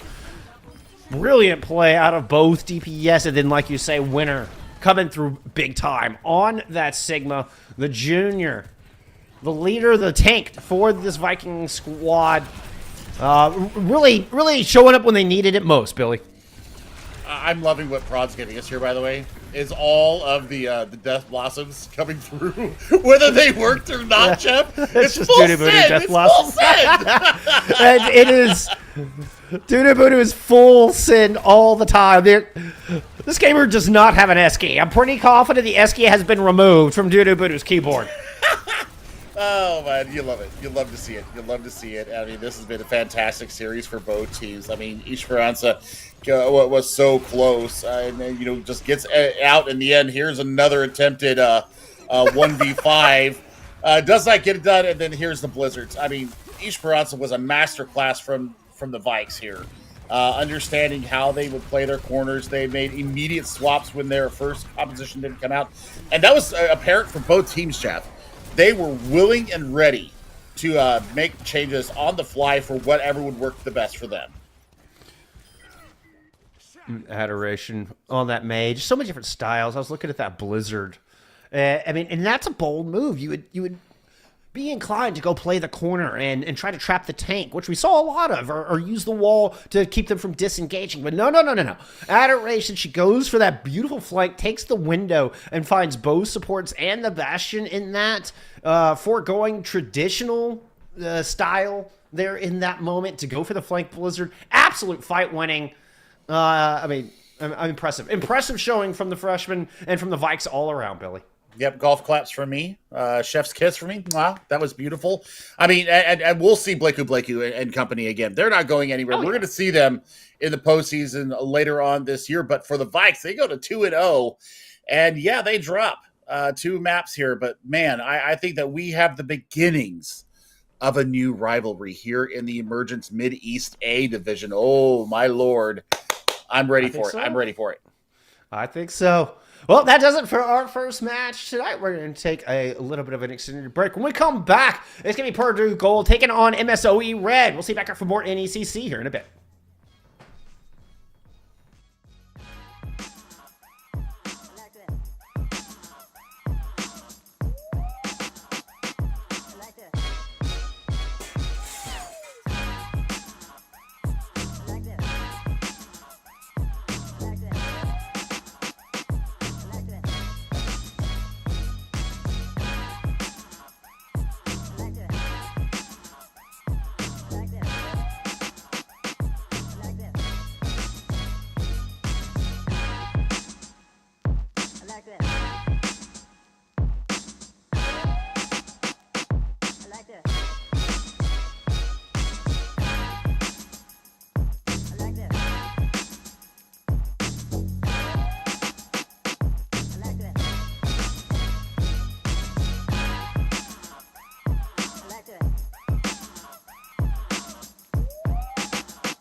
Welcome back, friends. Hope you enjoyed your break and are having a wonderful week. We are here, week 2 in NECC Overwatch. Jeff and Billy back at you for our second match of the night. Heading into the Champions Division this time around. Yep, we have jumped up a couple divisions here, one step before the Legends, and we've got Purdue Gold versus the Milwaukee School of Engineering. I got Missouri on my brain. I live here. Yeah, it's been a long week. It's been a long day. So many M states. So many M states. It's true. It's true. And M cities, for that matter. You know, the great state of Milwaukee. That's... It's Milwaukee. But, we got Purdue Gold versus Milwaukee School of Engineering. From here on out, MSOE. We will say, take a look at these two rosters. Now, this is a repeat of last year's Champion Division Finals, which saw Purdue Gold take the win. And we've got the backwards here. Maybe no. This is correct. Like you're talking about, Purdue Gold are your defending champions here in the Champions Division, going 9-0 in the regular season, winning that Grand Finals 4-1 against the MSOE Raiders. But this is an entirely new roster, not a single returning player from that undefeated championship-winning roster. So new looks coming out from Purdue Gold. I mean, so far so good. They 3-0'd Ball State last week, so looking flawless to start things off here in fall 23. Yeah, and I mean, as we take a look at MSOE, the Raiders, they do have a little bit of returning coming in here. We got Corgi coming back. We've got Rattler coming back in as well. Aiden Hulk, I believe I remember from last year as well. Yeah, it's Nave is the only newcomer on this right. That we're starting. They also have another, I believe, DPS player. I'm not confident in the role, but another new freshman named Allen who is on the bench that we might get to see debut here today. But otherwise, the majority of this roster returning. It looks like we are going to see Corgi, who I believe played support for the majority of last year, correct, moving up to the DPS role this time around. Yeah, and I mean, they had a rough first week. They get O2'd on control. They go 2-3 on hybrid, and then the information just stops. So I'm not sure exactly what happened in week number 1 for them, but it looks like they took it on the chin. So this is a bounce back week for your Raiders, your runners up from 2022-2023 season. And we'll see how we get going. We're going to start out, obviously, taking a look at our maps here. We're going to start out on Antarctic Peninsula. That is going to be our map choice to start us today. We'll go to hybrid and flashpoint guaranteed. After that, remember, it is winner ban and loser pick. And, well, we're going to start off in the frozen wasteland that is Antarctica. Oh, Antarctica Peninsula. I have mixed feelings on this map. It can be a very difficult map. An unusual approach. High ground always important, and we're looking, when you move over to labs and it's that tight little closed space that is the objective. Like, it just feels so claustrophobic. It feels like you have no room to work in almost any of these control points. I mean, Icebreaker I think is my favorite just because there are so many multiple points of entry onto the point. Symmetra works very well here, so does Bastion. If you decide to go with more of what the quote-unquote meta is going on right now, moving a Bastion around with that teleporter could really throw a wrench in some people's back lawns. So MSOE did lose, I believe it was 3-0 to your Hoosiers from Indiana. But this is a chance for them to bounce back this week, and we'll see how the returning senior leadership comes in here for MSOE up against this new look Purdue Gold squad. Are you throwing wrenches into people's lawns, Billy? What have I told you about that? Don't do that. I have to do it. Penguin watch. Fun fact, if you're playing D&D and you need to fly, do not turn into a penguin. It does not work very well. It's not a good polymorph target. I'm just throwing that out there for all you D&D players. But, for your Overwatch players, let's take a look at these compositions. The Raiders showing us the Junker Queen. I like it. You get a lot of early frontline pressure onto an opposing team. This is going to be Icebreaker that we are starting off on here. So Swigs and Alistair going to use the May and Bastion that we saw work to supreme advantage in our previous series on King's Row. Yeah, the Raiders are going to have the Symmetra, so a lot more maneuverability to get their Bastion around the map. We'll see if the wall of Alistair can be the difference maker. Rattler already going very deep, kind of taking away the high ground and forcing a rotation for Purdue Gold. They just move around and get themselves on the objective, which hasn't unlocked yet, so it's not an advantage just yet. Early immortality field already used, so Purdue is going to get aggressive. Forces the immortality from the other side, and J-Joka9 falls immediately. Good heals from Shattered Axe, keeping everybody alive so Rattler can move on to this point. Shattered Axe even manages to get a kill along the way. Superb Baptiste play. Coming out from the Raiders, and they're going to grab, well, technically first control went to Purdue, but first real ownership of the point goes to the Raiders. I mean, Shattered Axe showing why Baptiste is still so very strong, especially in this Bastion composition where you can have that immortality field. If you can get the right angle on it and give yourself a little bit of geometry to work with, you can keep your Bastion nice and sturdy, allow those spam heals to come through. Now it's all about this the Ant Matrix coming through. Where do they set it up at? Speeding on to the point, goes Purdue Gold, and right past the Ant Matrix that was trying to cut him off. J-Joka9 has to do a little bit of sim mess on one side. Ant Matrix will keep the Raiders from rotating around to that back angle, and so Purdue can deal with that. Artillery strike now thrown in. It forces Baptiste all the way to the other side, but separated from J-Joka. And they're going to fall without being able to use that Earth Shatter. Now Photon Barrier to try to close things out here from the Raiders. Ooh, naval about side. Corgi is going to find that kill and keep the freshman alive and standing. You love it. You love it. I mean, look at the discipline there that came from Alistair. Had that Blizzard for probably a good 30 seconds. Knew that it was a lost fight. Just try to build up as much as they could. Try to take Corgi out of the fight. It forces the Photon Barrier, though. And that's the big trade there for Purdue Gold. So they have some options here. Shatter's going to be up, ready to go. But watch out for this Rampages online. Oh, the sneaky placement here from Rattler. Trying to see if they can hold off against the Shadow Sound Barrier, though, is beautiful. Here from the aim. Whoa. And the Blizzard will clean up everything else. Backlight doing its job to perfection here for Purdue Gold. I mean, quick fight. Quick flip there. I mean, you're still looking at the looking at Rattler on the point. It gets about another, what, 10% just for stalling out. So, I mean, good usage of the high ground there, being able to rotate around. The Blizzard was absolutely chef's kiss, and now Tom has another Ant Matrix ready to go, Jeff. So the approach here for MSOE, you got to be careful. You're going to have your own here in just a few seconds, so you've got a little bit of options if you can be patient. Anticipating. Oh, Ant Matrix early from Purdue. The Raiders just back around the corner. They just cut it. Uh-oh. Rattlers dropped down. Could be a little bit of trouble. It looks like the rest of the team is there to cover. Rattler's still trying to hold down this door, but the wall is just excellent.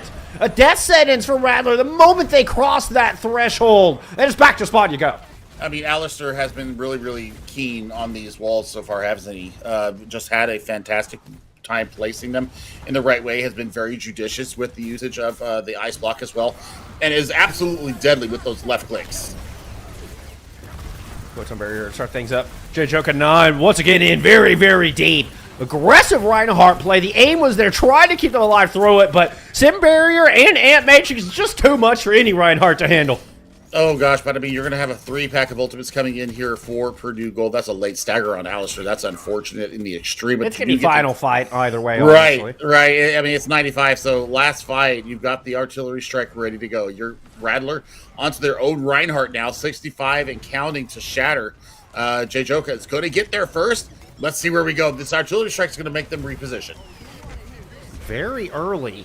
A kill here would be huge. Doesn't look like they're going to fight it. Oh, I love the delay. A little bit of an Edison strategy on the use of the 3 artillery strikes. And we're going to get a cluster from Swigs, and Shattered Axe can't escape. Purdue go with a massive advantage before the fight ever starts. Wall has already been used. Rattler is gone. Corgi down as well. Sound Barrier celebration. And Purdue Gold take our first submap. I mean, what a back-and-forth fight, though. This is going to be a lot more indicative, I think, going through the rest of our map types. If we're this back-and-forth right now, Jeff, I can't wait till we go to hybrid, to be quite honest. Control is control. I always give it, a little bit of a thumb in the nose. But Shattered Axe had himself a map here, and then he didn't. And it was the fact that Alistair right there, the right clicks were so damn impactful on the wall. Just perfection from him. Yeah, it's textbook use of the May wall. Rattler not able to get any heals from the other side of that.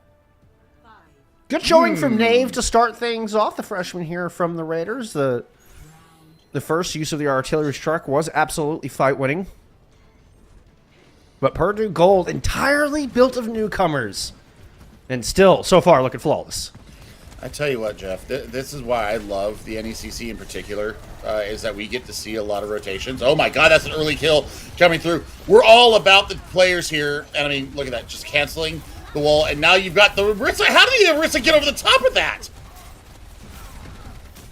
I don't know, but Shattered Axe is not going to get out of that alive, not even with the Immortality Field. And this is what the Raiders have chosen to go over to a Sombra here.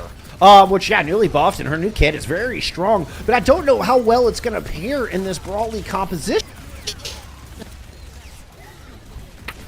that we're seeing with Maywall and Swigs on that Bastion.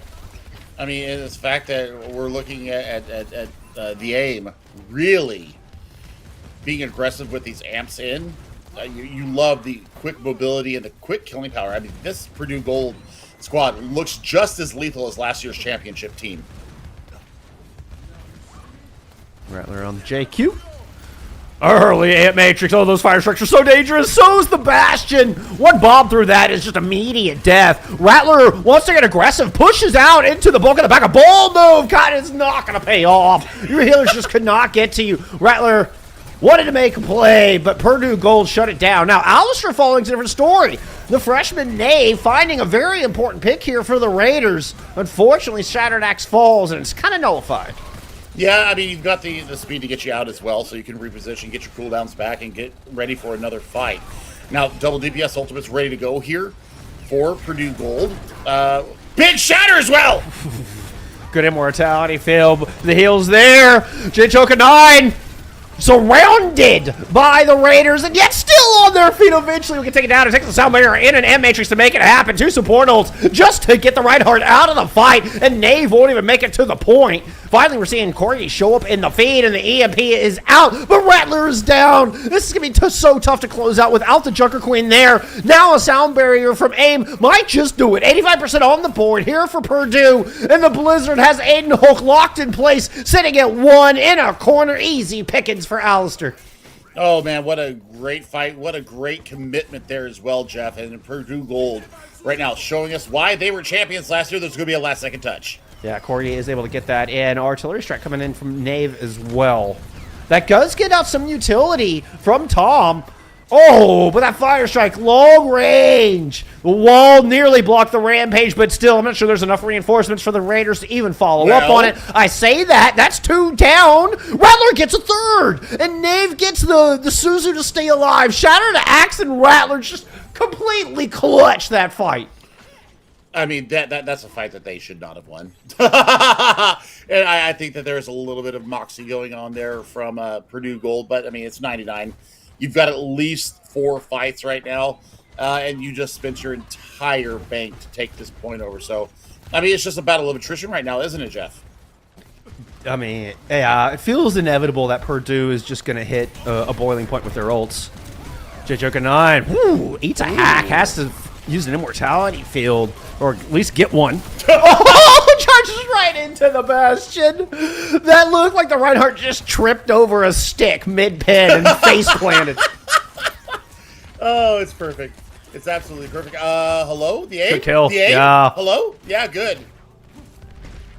And Purdue Gold, despite not having their Reinhardt, are actually in command on this objective. They've got control of it. They've got the overtime going. Somebody's got to step out. I think Corgi was there to at least keep the OT alive. Now a Kitsune rushes down, but a shatter right in the middle of it, an immediate death onto Aiden Hulk. Hammer onto Corgi, sends them packing, and Purdue Gold now up 3. Not looking like we're going to get the heroics we saw last time. It is still a Bastion and a Wrecking Ball on this point. Rattler quickly dealt with, and Purdue win the map. But it was entertaining. But did you really die? Seriously, that was almost textbook coming out of Purdue Gold there. They look so damn good right now. Rattler. This is the clutch. Yeah, this is the clutch. Watch the Maywall. Yeah, it's after. It's after the rampage had already been thrown. So the Maywall was like 1 frame from stopping this whole play. But Rattler gets so it good. done. I mean, what a clutch. I mean, props to the Raiders for at least pulling out that fight. This is going to be a good series, y'all. I mean, Shattered Axe right now is a star. I mean, doing so much more than Nave and Corgi right now as far as like raw output of getting stuff done. Absolutely fantastic from the support here for Milwaukee. I love it. I love it. I mean, we were begging for some not 3 Overwatch. Well, I think we're going to get it tonight, Jeff. The last one with the distance going all 5. And that was starting out with Center College going 2-0 on Control. And, well, they ended up losing that 5-map series. We'll see if the same fate falls on Purdue, though. So far, so good. As they're able to keep J-Joker 9 alive through these just very aggressive pins. that was particularly good. The Maywall burst open after the pin had been started. So J-Joker and I thought they were going to be able to pin into the wall. Then there's just a big opening and a bastion waiting. Surprise! You got melted. It's like throwing a stick into a bike spokes. Just dead. That was great. That was great. I mean, it was great. But we love it. We love it. Fun moments aside, though, the team play from Purdue Gold was outstanding. I mean, it was truly something to behold. Everybody get the mix. It's hard to point out one player. Obviously, Alistair on the May had a really noticeable impact. That seemed to stand out a little bit above the rest. But honestly, the entire team on point there from Purdue Gold. I mean, Jeff, I think for me, and you know how when a support is really doing something, I like to point it out. I think the aim, the Lucio player for Purdue Gold, was really impressing me. Just it's almost like that sixth sense of when to speed somebody out. They had the amp ready to go. They were able to disengage quite a few times. The immortality barriers that came in from their teammate was great. Got some bans coming in. So Purdue has banned Hollywood. Looks like we are heading to beautiful, sunny and warm Numbani. And this makes me think that we want to run something with a little bit more verticality to it, Jeff. This is a fun map. I love this map. Definitely gonna shake things up. I doubt we're gonna get the Ryan versus JQ or Ryan matchup on Numbani. This is gonna be a bit of a mix up for our teams, and you know what? Maybe we get a look at what they can do with some other styles, some different kinds of compositions and strategies. Yeah, I mean, we'll see how this actually goes. Sigma plays so well here right now. I don't know when Sigma decided that he was going to be at the forefront of everything, but it happened. And I think that Sigma here is such a great play because you do have the ability to negate a lot of what you see coming out from an opposition DPS core. The kinetic grasp, the accretion, the experimental barrier, gravitic flux is always awesome. And then just the sheer output of damage that the hyperspheres bring. I don't think people realize how completely destructive Sigma is. And if you've got a really good, in-tune, in-sync support line behind you, Sigma is damn near unkillable. Blend of spices and nutrition going in. So I love this. I want to see if Sigma is actually going to be the pick here, or do we see, maybe an Orisa, maybe a Diva? I mean, Diva should be around right now, and she's just not. I don't know what happened to our girl, because she used to be so very strong here. But, I mean, the flying days seem to be past us for a little while. Here meta-wise, Jeff, and well, I say that as we see our girl. It's an interesting pick. Diva's in a bit of a weird spot. Right. I'm a big Diva player, so like it's hard to play her. Like yeah, she does so well. It's hard to get the pressure you need from a Diva. Diva is very mobile, very move to the front and kind of hold space, move to the back and be able to peel. Obviously you can move to high ground and those kind of things as well, but it doesn't have the just front load pressure to be able to hold space like a lot of tanks do nowadays in Overwatch. Right. So we'll see what Rattler's able to get done. I think this is going to put a lot of pressure on Nave and Corgi to output the damage required to keep Purdue from taking optimal angles. Otherwise, I think Purdue's just going to run over them. Right, and I think that for Raiders, we're looking to play for Nanoblade, and then you're looking at Corgi to like stall any feints on the side. But I mean, Purdue Gold just has to speed pass and just take care of stuff. But I say that as Corgi takes down Swigs. Oh, the teleport to the high ground is gorgeous, though. Beautiful positioning here from Purdue. They are playing now 2 players down, though. No Sim, no Lucio, no maneuverability whatsoever. And the remaining 3 players kind of stuck out in the streets. I mean, Jeff, I was worried about the Ana pick here because of the mobility that you see from Purdue Gold, but nah. A Shattered Axe is completely just fine. I'm good. I'm good. We're going to go ahead and deal with this. And Swigs, you know what? Come back with his Symmetra. Gets that's the ghost sign right there. That's the ghost sign. Once you take that turret down, you got to get in on top of it. Only 2 moved in. It's just the Sim and the Lucio that are able to get up there and use that. Okay, here the Life Weaver's there. Looks like the rest of Purdue are starting to regroup here on this high ground. They have a tree already, Jeff. Yeah, there's been a lot of heal. I mean, Nano and Self-Destruct are both ready on the other side. Nave up top gets the better end of the Genji duel, but finds themselves surrounded by members of Purdue. Rattler coming in to try to back them up, and at least goes tit for tat to down from the attacking Purdue Gold. They've moved on to the point, at least J-Joka 9 has. Rattler putting down some damage. Decides they can't finish them off, but the Raiders are firmly in grip of this point at the moment. Okay, so, I mean, what we're looking at right now, I mean, Aiden Holt right now on the Brigida is just providing, like, backline pressure and sustain here for Shattered Axe on the Ana. So, I mean, we've already had 1 Nano out, already 43% to the next one. Jeff, this support play right now for Milwaukee is absolutely crushing it. I didn't even see where that Nano went. It went on to Rattler. Oh, of course. Of course. I should have known. Teleport in onto the back line. The Raiders are actually hiding this time. Rampage out. Sound barrier tree. Purdue's throwing everything in the kitchen sink at this fight. Molten Core out from Corgi, though, has made things a little bit difficult. Both supports now dead. The Raiders survive the onslaught. What? Unreal. Both support ults and a Rampage thrown in, and the Raiders still stand tall. Oh, my Lord. Okay, so, I mean, Purdue might be trying to play with their food a little bit. And right now, the fact that Rattler has so much mobility, Jeff, they're winning the battle of attrition here.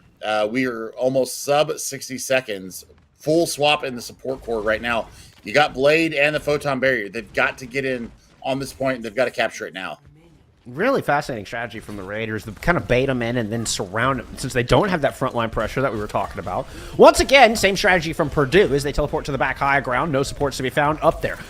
Photon Barrier out from Swigs, and Rattler will get chased back down. Ooh, in fact, it's getting hunted here a bit. That defense matrix can't block the beam, but Dave is there to back you up. And that's exactly what I'm talking about. The DPS stepping up and putting the pressure down required to keep Purdue from activating their goal, from doing what they want to do, from executing. Oh, no, but a DMEC on the Rattler might turn things down. Time's running out for Purdue, though. Yeah, 20 seconds left. I mean, you're 80 to the Shatter right now. They've got support up there. So, I mean, really, if you can get the Pilot Diva right now, that's the most important thing. That's the priority pick, and they're 35%. They haven't landed enough damage yet. Oh, it's going to be close. I think Rattler will get back in mech here. Same strat. Please tell me somebody's going to get on the point. Thank you. All 5 players immediately like, whoa, let's not C9 this. Corgi does full. I don't know if there's enough reinforcements here for a retake, but the Raiders are going to go for it. Yeah, well, nevertheless. Bionade used defensively on the Rattler, and it's not enough to get them up to that self-destruct. The sleep just a touch late to save Rattler from that final swing coming out from J-Joka 9, and the point is capped. Took Purdue all of their 4 minutes to make it happen, but they get the job done. Well, I mean, you know, you've got self-destruct ready to go. Blade is online. You're going to wait for Shattered Axe to get yourself to the Nano. Have a Nano Blade engage, but I mean, look at this. Even from that one fight swap now, you already have an Ant Matrix, Jeff, and you also are 7% away from a sound barrier, so you've got some stability here. You know what? They had fun. They played around. Now they're going serious. No more Mr. Nice Ninja. Bastion has come out to play. We have an opportunity for the old Dallas Fuel teleport in Ant Matrix Bastion trick. Got to find a good target. Look at that. There's a Kiriko up there. Perhaps the Ana would be the better target. But constantly getting harassed. J-Joke and 9 not really allowed to set up here. No Using shot. the shatter on Knave. Solos the freshman. He gets him out of there before they're able to pull out the katana. But this is one messy fight in this tiny little room. One that the Raiders are actually finding themselves on top. They've got a bit of an edge as far as player advantage. Well, I mean, it's scrappy. Very. I mean, you love it.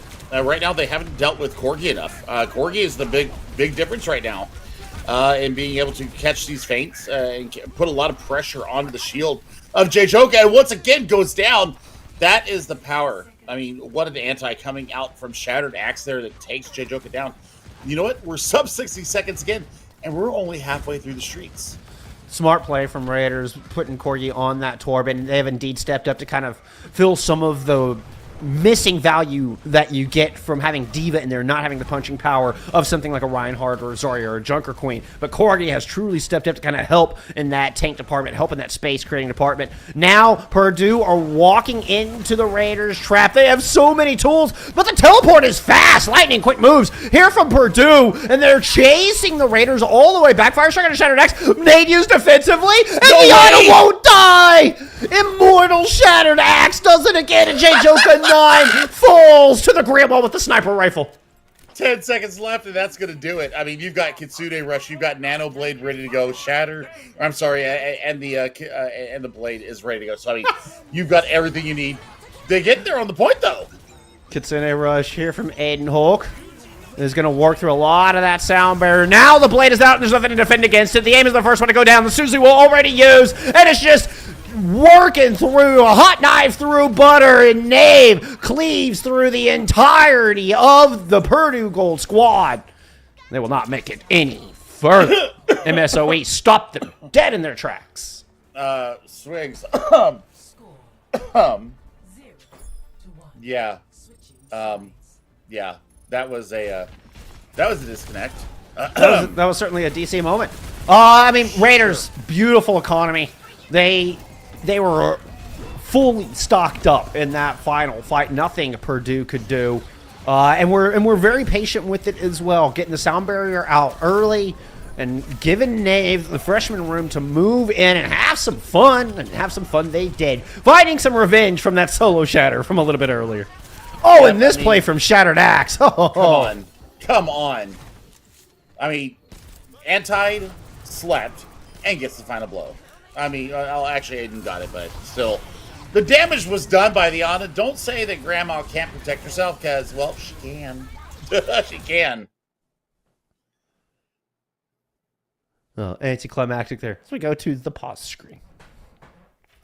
Beautiful, beautiful stuff out of the Raiders. And, well, I'm getting some shades of our last series here, Billy. You know, we had a dominant control map, and then the other team comes back and wins it in hybrid.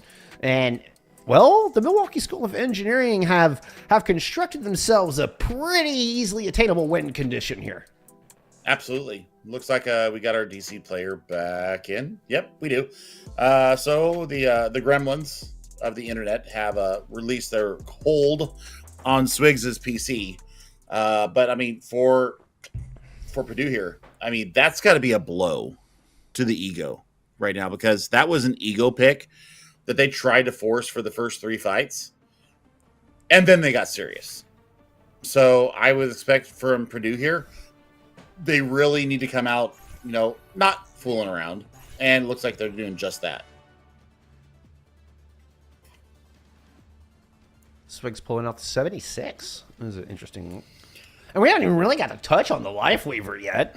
How often do we say Life Weaver in competition? Well, we just saw it. I mean, we just saw it. No, I'm saying we hadn't even really had a chance to touch on it, though. And the aim is pulling it I out know. again here. I mean, I don't know how I feel about that. I'm not sure if you're going to get the value out of the Life Weaver that you might out of a Kiriko or a Lucio.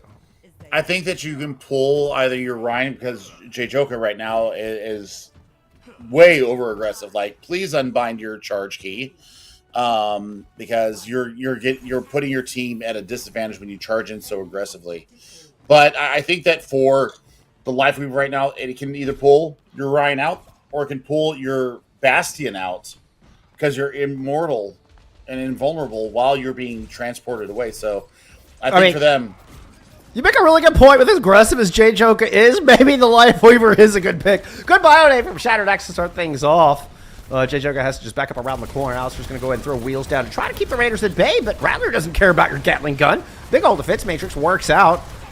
Does need a bio nade to stay alive, and the Raiders going to have to stop for a beat. Meanwhile, Aiden Hulk is down low on the outside. With Nave, they're able to find swings. This two-prong attack from the Raiders is working out well. They just got to get this Bastion down. I mean, you've got geometry right now. You don't have the healers. Oh my gosh, it's an early nano. Yeah, less than a minute for that nano. Oh, and Alistair's in trouble. Yep, good play coming out from the Raiders. They knew exactly what their target was, and they invest appropriately to get that kill. Should just be cleanup from here. Yep, I mean, this is going to be an early take of point A, one fight, and it's done. And, I mean, for Purdue Gold, I mean, the aim right now, the Life Weaver, ain't it, Chief? Yeah, even the ultimate can, I don't feel like, provides as much value as Soundbarrier or Kitsune Rush would. But, you know what? There's still time. Still time for the aim to prove us wrong. I am excited to see, different looks, different compositions. Uh-oh, look at Alistair, y'all. What do you do? Alistair's just hiding down here. They don't know Alistair's here. This could be ruthless. Alistair has the ability to just pop out behind him and needs to time it just right. You can't go out there by yourself. He's waiting for the team to come in. J Joka has swapped to a Sigma and moving back onto this point. Remember, the box of victory is right here. Ooh. Is the patience going to pay off? Alistair's going to drop 2 right on the cart. Just finds... Oh, there's the third. Just gets a turret for their effort. And Rattler self-destructing and gets the reback kill. No way. Alistair's flank is just not going to get it done. Minnesota Raiders, they're on top of it. They make the adjustments. They keep their heads on a swivel, and they take map 2. Oh, man. Perfect map from Milwaukee. I mean, absolutely textbook. I tell you what, this is what happens when you are overconfident and you go in there and you play a little... You play a little funny stuff. I mean, yeah. Show them the pictures. We love it. This Molten Core was everything that I wanted it to be. Yeah, this is the reason that they were able to get away. Shattered Axe. That's what Shattered Axe and the Ana. That Molten Core kept them alive through that. It kept the entirety of Purdue Gold at bay. And J-Joker 9 and it just ended up on an island. Same thing here. Another phenomenal Molten Core. That was a 3-ult fight from Purdue. That Corgi manages to shut down with 1 Molten Core. I say that they actually used 3 ults as well in that fight, but it was the Molten Core that really did all the work. Yep. And I mean, Pilot Diva takes down J-Joker there, by the way, after the solo shatter. This is my play of the day so far, is Shattered Axe versus J-Joker. Sleep, antied, and then deleted. Absolutely beautiful. Gets the nano out before dying to Alistair's sneaky artillery strike. I'm surprised they opted to go for the artillery strike. I thought they were going to pop out in turret form and try to just mow down the supports, but opt for the artillery strike instead. Does not pay off. And then, yeah, how often does that happen? My goodness. Oh, lovely stuff. Lovely stuff. But hey, we got more Overwatch, and it's not 3 Overwatch here so far to start the day. We're in week number 2. We're tied up 1-1. We're going to Flashpoint next, but we're going to take a quick little break. Don't go away. We'll be back with you in just a few minutes.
We're all tied up, headed into the half. Purdue Gold, MSOE Raiders locked at 1 apiece. A rematch from our grand finals of last year. And, well, you know what? We've got a new map type this time around, though, Billy. Oh, boy. We got Flashpoint. And I tell you what, we're heading to Suravasa, which is my preferred Flashpoint. I think it's more open to compositions. I think that you can fluctuate around. We haven't seen a Sojourn, really. We have so not far. seen a whole lot of Sojourn in this series, have we? Not this series. And I think Sojourn plays so well here with the mobility, with the ability to hold areas with the dispersion shot. Ugh, I would love to see our dear girl come out here. We're going to start off on Market, as always, and then we'll go northeast, northwest, southwest, southeast, depending on where we go. Yeah. Randomly selected points here. One of the caveats, one of the fun little wrenches into the strategies that it's Flashpoint. We're here for it. Raiders still showing us the Junker Queen. Okay. Yeah, after a stint on Diva, which we haven't seen in forever on Numbani. Going back to what we saw a little bit there on Antarctic Peninsula. Right. I mean, Joka really owned it there. So we do have Shattered Axe on the Kiriko, though, this time. So no Baptiste here. So you're not going to have that get out of jail card. And I think that's going to be something that they need to be very cognizant of. We got Corgi and Knave, though. Sombra Genji. Kind of interesting. Yeah, with this is a very mobile comp, so the Immortality Field is going to be harder to find value within the Suzu, so I can see why they made the swap. Also, the Concerted Rush is very good with the JQ. Both of our tanks fighting for positions. Purdue have the better at the moment. The wall leaving a little bit of a gap, so not really cordon off anybody like they were hoping. Dangerous move from Rattler. They go running right into the Bastion, and it looks like they're going to pay for it. Yeah, eventually Rattler will go down. Just didn't keep track of the wheels down very well, and just Swigs pummeled them with all that damage. I don't care about your mobility. I'm just going to swing, and we're going to out-rotate you, and we're going to go into the fight. So that is a horrible stagger, BT Dubs, onto Shattered Axe. Over to the Baptiste right away. Now, do we see any changes coming out of the DPS? No, we do not. So, you know what? They're going to try and play for this. God, Knave. Getting very bold. I would expect more swaps to come out. The Baptiste, I think, is going to struggle in this comp, but we'll see. I've been proven wrong multiple times before. Wouldn't be the first. The aim getting aggressive, going out, looking for Knave, trying to keep them at bay. They're just going to rejoin the team. Ant Matrix now out, and that's a lot of damage for that Bastion, but it's all deflected back, and the Immortality field has to come out. Swings will eventually finish Knave off once the deflect is gone. And then once in assault form, able to find another one as well. Rampage just hit J-Joka 9. Try to focus them down, and we'll find that kill. So a good pickup here from Rattler, but I'm not sure there's enough left in the tank to do any more. Yeah, I mean, Swigs, just waited out the ultimate. Only picked up J-Joka. That's a great initial pick, by the way. And we're heading to Gardens next, and I mean, we're looking at almost 4 ultimates online. Corgi is not getting the value. Trying to go up against this Reinhardt right now, you just flash the shield up, and it immediately resets the hack timer. So, I mean, that's the big problem right now. Pretty Gold lucked out with the spawn. They're able to get J-Joka in and just kind of meet up here and grab this early positional advantage. That Shatter found Rattler. Knave is going to try to counter with a blade. The Immortality field's got to get out of the way first and get that done. Now looking for the Reinhardt or the Bastion, whichever shows their face. Turn into, lands that triple shot on Tom as well. Yeah, Swig's got a pair with Swigs and Alistair. Managed to get 2, but the Raiders managed to get the point. I mean, that's a perfect counterplay to the Shatter. I mean, J-Joka, it was the right time, right? They had the everybody in line. What they didn't expect was the blade coming out. They didn't think that the Genji had enough damage that came out to be able to build up that blade. And what a blade it was. The manual hacks were perfect from Corgi as well, Jeff. This is a great little turnaround here for the Raiders, and they have both their support ultimates ready to go. I did not see the Blizzard in that last fight. I don't know if it made it out or what. Anyway, EMP is going to be countered by the Sound Barrier. Immortality field up as well, and J-Joka still feeling the brunt of all of that damage. And, well, it's because there's an Immortality field. And there's double the damage coming out. What a perfect Ant Matrix that came out there. The Immortality was beautiful, but the Ant Matrix just does everything that you want it to do and then some. Once J-Joka is down, they just said, you know what? I'm going to go ahead and invest this Ant Matrix, and we're going to win this point. And I mean, it's 90% and counting. Just give it up. Say uncle. Move to the next point. Yeah, I don't know. Okay, there we go. Let's see, I wasn't sure they were going to be able to get the touch, and it was a little hard to tell. Where's our next flashpoint? Looks like they're headed northwest. I guess I spawned northwest, has it not? Oh, it's all the way up there. I see it. It's a race. I believe it's Ruins here. If I'm correct. Yeah, this is Ruins. So this is going to be a really good spot here for Rattler. If they can get everybody in line with this Rampage, absolutely going to be disgusting like that. Yeah, that's going to be enough. It's just 2, but it's 2 very important targets, and Rattler finishes them both off. Lands the Jagged Knife and the Carnage to cut through Swigs as well. Big 3-piece for Rattler, and the Raiders continue to roll. Week 1 be damned, Jeff. This is a different Raiders squad than what we saw there. I mean, look at this. Just the beautiful positioning. They get everything, and then just the precision. It's like a scalpel through hot butter. Absolutely perfect. I love the movement, too, knowing the Bastion was trying to hunt him down, so they used a little bit of the LOS of the stairs to kind of block some of that damage. Really good stuff coming out of Rattler in that fight. A couple of ults on the other side. Alistair with the Blizzard, the one I'm keeping an eye on, needs to find value with it. Didn't really get it what they needed out of it last time. It has to be huge on this point. Just locking out Rattler would be a good start. Yeah, the blade out. But, ooh, that was a lot of damage. Nate just having to hide in a corner. Still finds Shoka. The Blizzard is down, though. And then they got several people. Oh, wow. Rattler will fall in the end. Purdue finding it this time around. I mean, Jeff, the right clicks. Okay, I wish I had like a 10th of this aim. I would be able to get out of the medal ranks. Good God. Thank you, Hippie. Our wonderful prod. I mean, absolutely stellar. in the back scenes, giving us all these wonderful views. And 22% and counting. Still got Shatter and the artillery strike in this next fight. A little bit of big there, but Shatter is going to land on a 2 sound barrier from Aiden Hulk, though. Means there's just nothing to be found on the back of that Shatter. In fact, Jay Joka is the one to fall. I'm not sure if they got aim sound barrier, but massive advantage here to the Raiders, and now they're going to pile on the Rampage on top, which will finish off Swigs. Shouldn't need anything more than that. Ant Matrix is up here from Shattered Axe, and they lose the Baptiste as well. I mean, this is just really textbook counterplay coming from MSOE. And they're going to get their second point here. They're going to go on map point, and they're going to have the EMP in this next fight, and that should win them not only control of the point, it should get them about 50% towards that final capture percentage that they need. I love this bluff from the Raiders. The Raiders are playing aggressive, and Purdue are buying it. They're backing up. The Raiders don't have a Baptiste. They have no sustain in that, but Purdue is backing away. That was an incredible bluff from MSOE. Jeff, we talk about mental chess all the time. Oh boy, this could be big.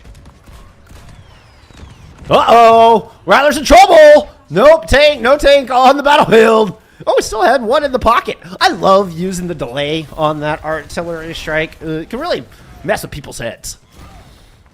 I mean, we love it. We're here for it.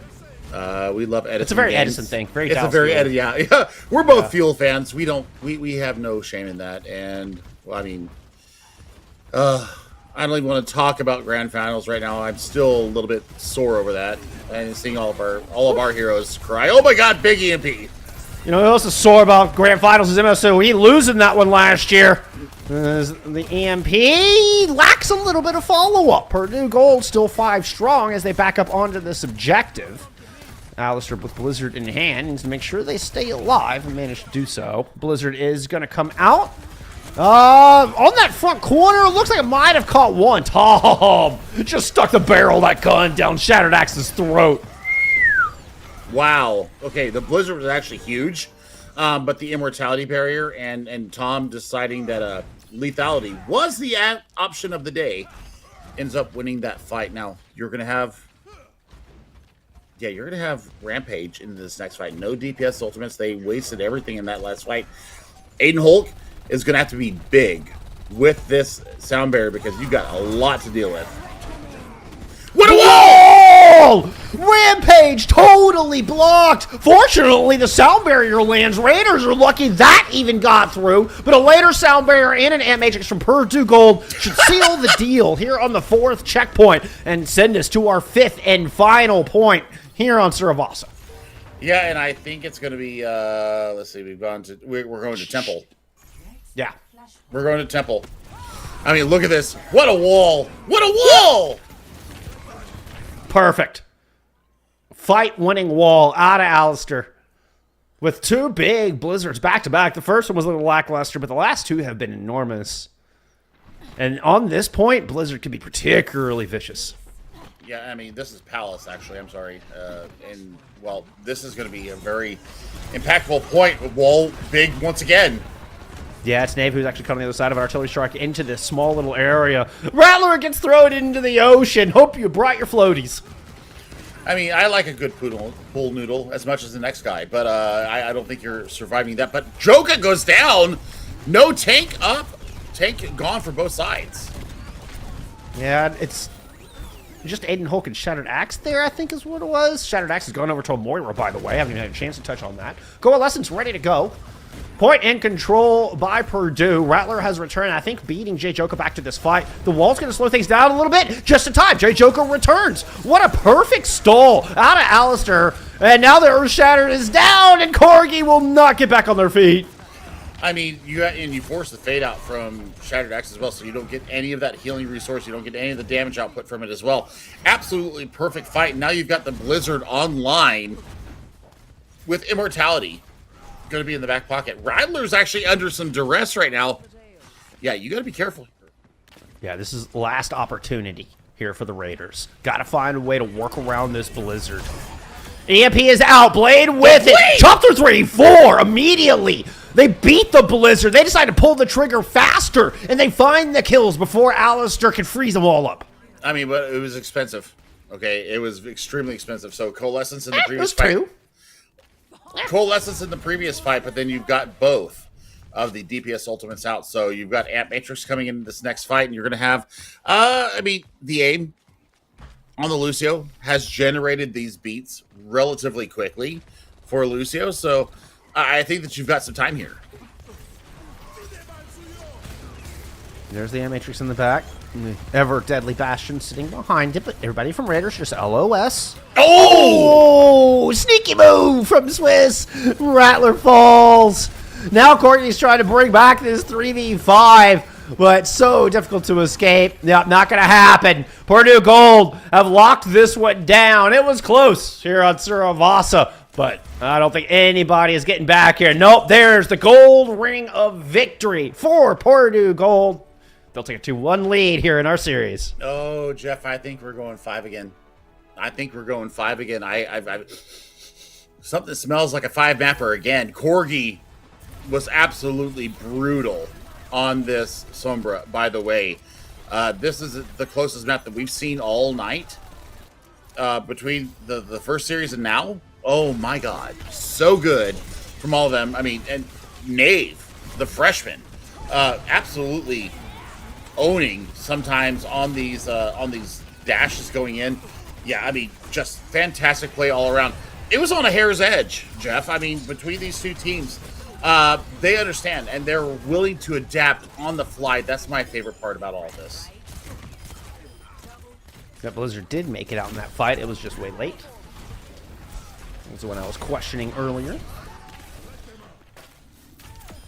And I was questioning Shattered Axe on the Baptiste. It had some value. I don't know if it quite got as much as Tom on the other side. Right. And I mean, could that have been the difference maker in a map that close? I mean, we saw the Moira come out a little bit later, as we see here, but just didn't quite have the same impact that we saw from Tom from Purdue.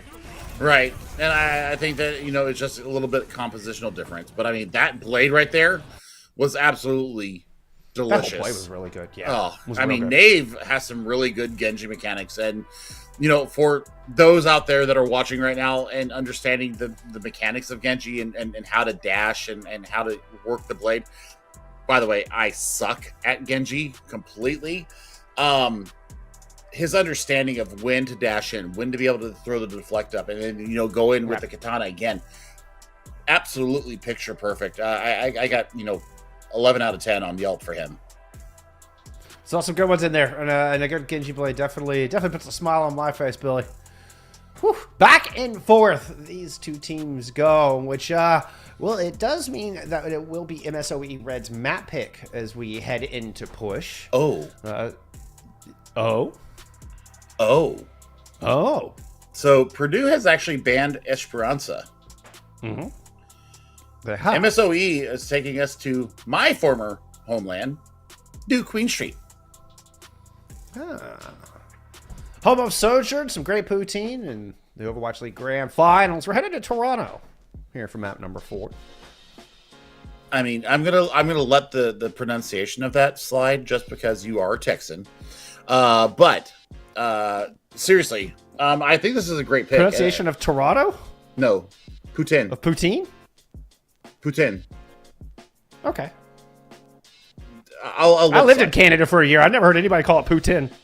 You didn't live in Quebec, where it's originated from. No, I did not. No. I was on the west side. Yeah. I'm from where it's from. No, but the Frenchies. Those French Canadians. I know. Je ne sais quoi. Okay, anyways.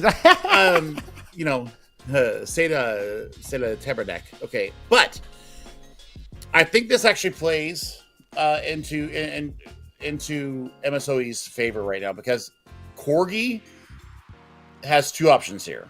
Either you play the Torbjorn, which got a lot of value there on Nubani, these little cubby holes where you can stick the turret into a really impactful spot, and then use the overload to get yourself out if you were in serious dire straits. We saw how those molten cores really dictated the pace of play when it came out for Corgi and team. So, this is going to come down to what J-Joka does. And can he be less YOLO of a Rhine? I mean, it's working for him. They're up 2-1. Definitely trying to toe that line. And definitely a very aggressive Reinhardt in J-Joker 9. But, you know, so far so good. Hey, it's been close, though, hasn't it? It's been super, super darn close. I mean, this is so entertaining. Just watching the mental chess between the two teams, Jeff. I think that for me, I think that's the big thing, is that we're looking at teams like trying to pick apart the meta right now, and we've actually got a wrecking ball on our field with an Ana. So I mean, Nanoblade going to be on, Nano Visor could be on, J-Joka over to the Junker Queen. So I mean, you're looking for, oh no, What? Whoops. That's an oops. And a pretty big one here for Purdue. I mean, you don't have that speed. And aim is at less than 10% towards sound barrier. A big mistake here in map 4. And one that's going to give the Raiders an early edge. They might be able to take some more off of this great hack to stop that pile driver from the evil Rattler on the wrecking ball. All right, looks like reinforcements have returned. Aim is back. Purdue at full strength, and looking to take this fight into the back line. Goes to Alistair. Hack on his Shattered Axe. The Otta's in trouble. I mean, this is done. I mean, other than the stall coming from the wrecking ball, this fight should be over. Yeah, that, you know, I say that. Bye-bye, Swigs. Yeah, Rattler's able to snag one, but obviously the Sombra is a little quick. Shouldn't stall this out too much. Knave trying to see if they can buy some time for the wrecking ball to get back. They want to stop this cart. All right, there we go. I mean, Jeff, they got almost 40 meters because they forgot all about the point. They left TS1 to their own devices and almost got 40 meters of charge going through. So, I mean... On a lost fight. On a lost fight. I mean, Swigs right now has the big brain pick, and that's a big anti came out. Ooh, a lot of hands on the wrecking ball. Rattler shrugs it off. It's going to be a shout concerning a rush out for Purdue Gold as they move in and try to find some of the squishier targets out of the Raiders, and Axe feels the business end of that deal. 2 kills, 3 kills picked up with Alistair getting that dash reset. And TS1 will continue to move. 2 fight wins here for Purdue Gold, and they're still back by about 20 meters. There's that virus again that I was talking about in the previous series. So when you hack a target, the virus ability actually, I think it's 25% more damage taken when you. It's not more damage taken. It's the same damage taken, but it's just 2 seconds faster. It's over 2 seconds instead of 4 seconds. I'm still learning this new Sombra right now. That's a huge pick though from Tom. Yeah, Corey is hacked. The virus landed as well. Blade, Nano there. Knave, try to see if they can equalize. Jogo with the rampage to get away. It's a bit of a stalemate between the two. Jogo's going to duck around the corner. Had the healing from Tom. And staying cleverly hidden. Not get hit by that rampage. But eventually J-Joker and Corey both find some blood. Find some value off of their picks. TS1 getting a bit of whiplash going back and forth here in the middle. As J-Joker looks to run down Aiden Hook. Oh no, Aiden Hook cannot get away. And it is less than 2 meters the difference between these two teams right now, and we are at 6:50 on the clock. So I mean, not even 3.5 minutes off the clock, and Rattler's just here to provide a little bit of stall. But the Raiders haven't won a fight. That's what's so ridiculous about all this. The Raiders have yet to win a team fight, but they're still winning the map. I mean, at least by 0.5 meter currently. Kitsune rush out, EMP as well. Oh, and the Raiders are looking to take this thing back. The aim is dropping a beautiful sound barrier, though. And here comes Purdue Gold on the counter punch. Both Genjis out of this fight. J-Joko really one Shattered Axe out of the back. The blade doesn't land, but the carnage will, and the on is gone. Now attention turned onto the other support. And, well, I mean, there was just nothing to keep Rattler alive on the front line. Oh, my gosh. I mean, what great play. What great play from J-Joko right there to make sure that they confirmed their target kill down. I mean, we're going to have Rampage in the next big engagement. This is actually disgusting coming from J-Joko. We've seen nothing but the Reinhardt other than the stint on the attack on Nubani with this Junker Queen using this so well. Yeah, Rattler Eventually makes the swap over to the JQ as well and is already dead. There's a massive rampage that Alistair has completely followed up on and gets 3 final blows.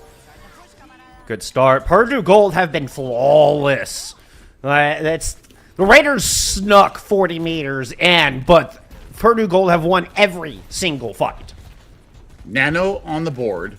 Rattler over to the JQ of them for their own. The big thing for right now is that you're going to have a blade from Alistair. I mean, Alistair has been so good. And that blade is out. Nano thrown onto Corgi. I love that play. Not only keeps Corgi alive, but the amp damage, very useful with the new Sombra. Last it is Swigs who gets the final blow. You see the jacket blade just go wide on Shattered Axe's screen. Kitsune Rush out from Purdue as they try to push forward, build up the rest of the EMP. Swigs only 15% away, and it could be the thing that closes out the map and the series here for Purdue. Nade with a blade online and try to counter back, and a big ante puts Jay Joka into the dirt. Rattler stayed up despite the hack. Corgi as well, going down very low. Finally, the EMP comes in, but it's too little too late here for Purdue, and the Raiders finally win a team fight here in New Queen Street. And we cross the halfway point here on push, and we're starting to see a little bit of the turnover here. So Rattler getting off the ball, absolutely perfect. They've got the Rampage ready to go. The aim over to the Lucio.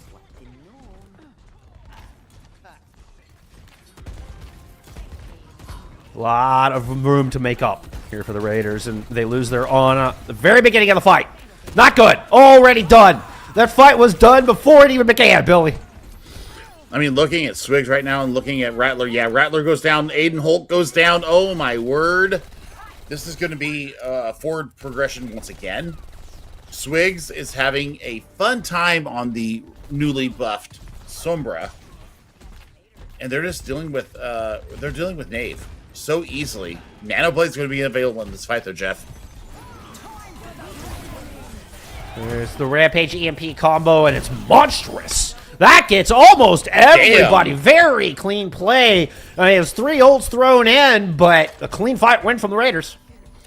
There's our Gong of Death. And, I mean, absolutely perfect. Look at this EMP. Over the top. Just gets everybody. Yeah, EMP hits all 5. Rampage hits 4 of the 5. Nano thrown on a Knave just for good measure.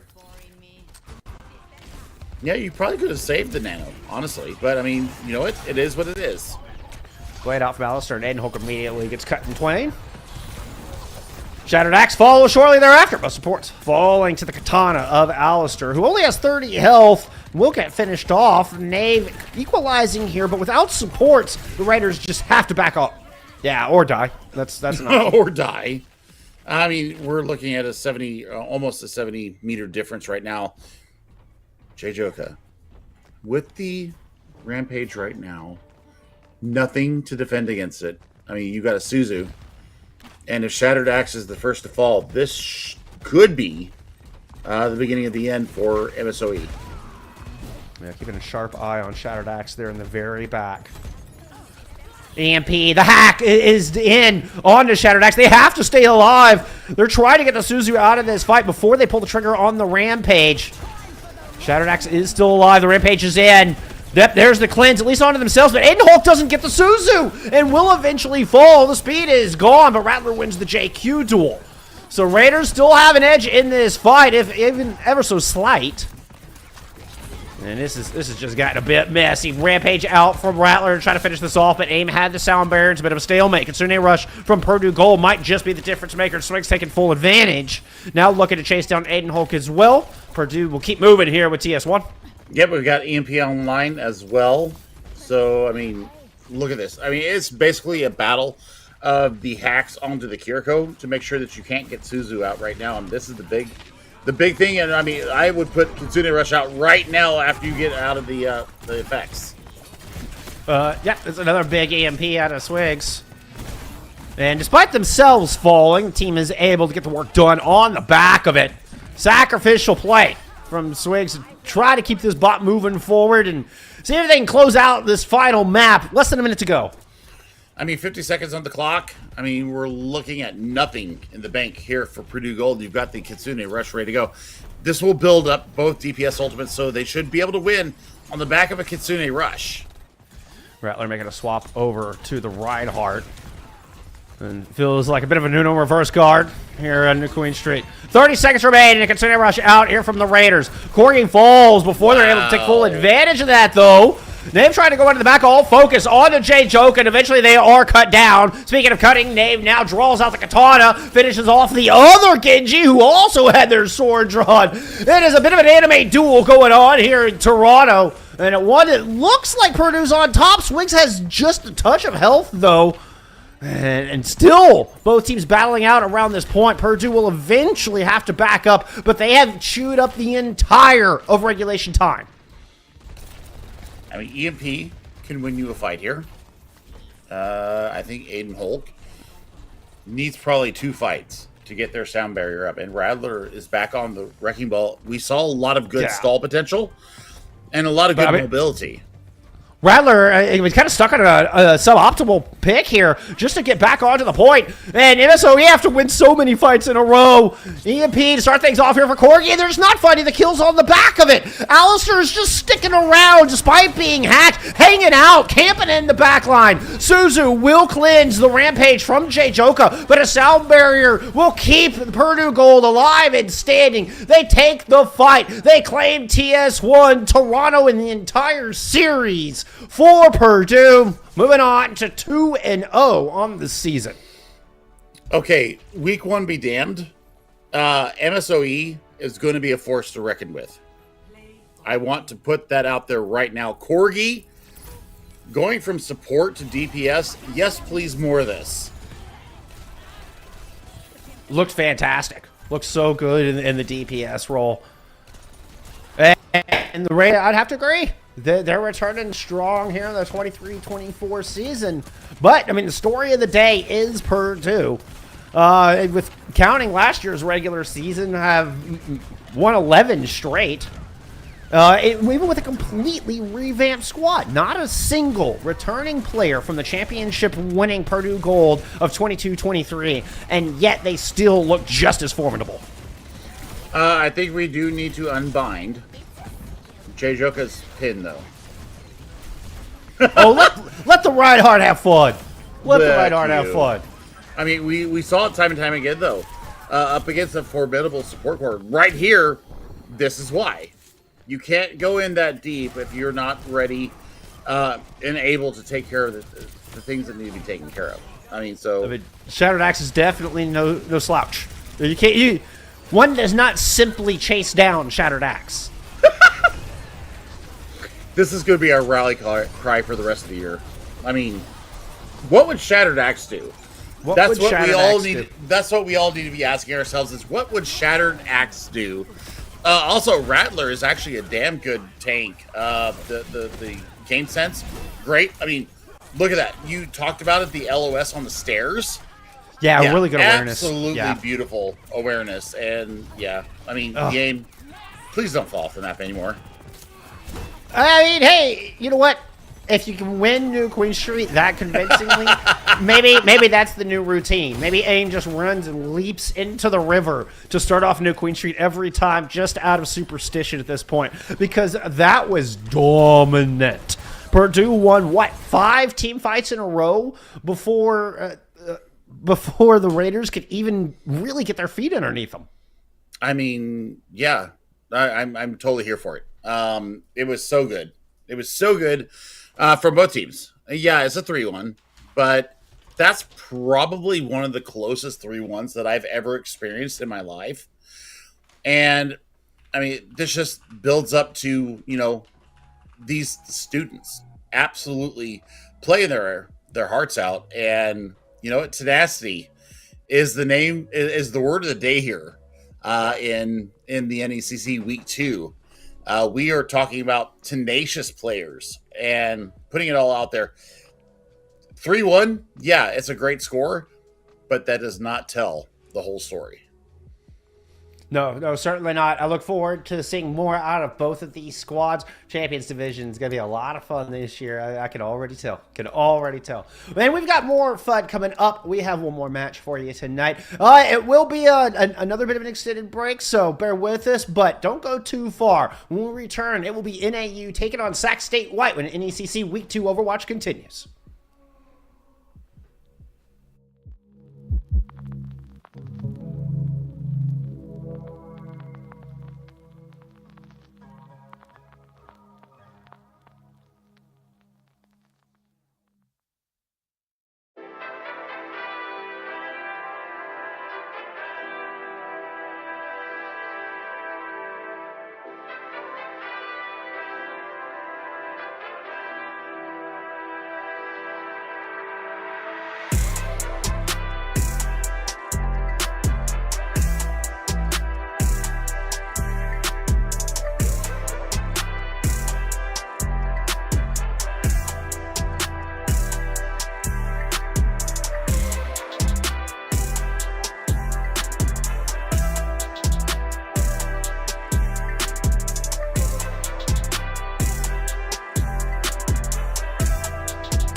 Welcome back, everybody. It's been a bit of a break, but we're back with the NECC final match of the night. Mana Class here together with the biggest Ray of them all, the best Ray of them all. How are you doing tonight?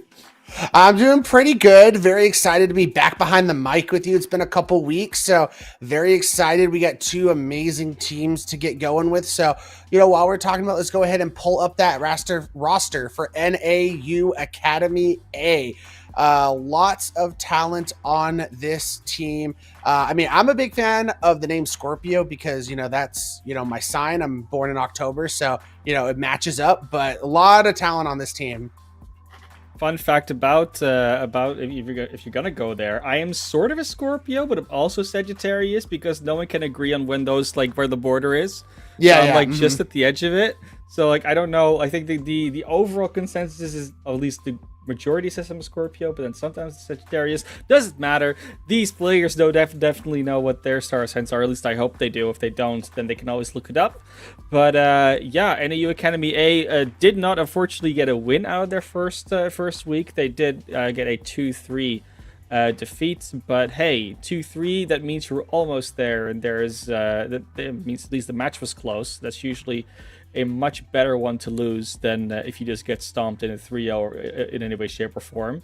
And their opponents, Sac State White, honestly, exact same situation. They also lost their first game, also with a 2-3, so couldn't be closer on paper. But of course, they had different opponents, so there's no real conclusion that you can say, it's going to be neck and neck tonight. It might be, but it doesn't necessarily have to be.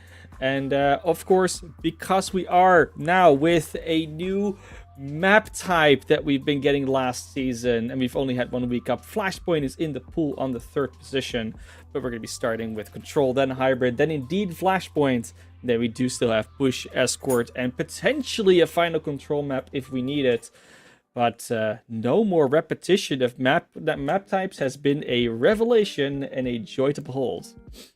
It really has been, because there was always that issue of there were teams that are just known for being extremely well-rounded and very good control teams.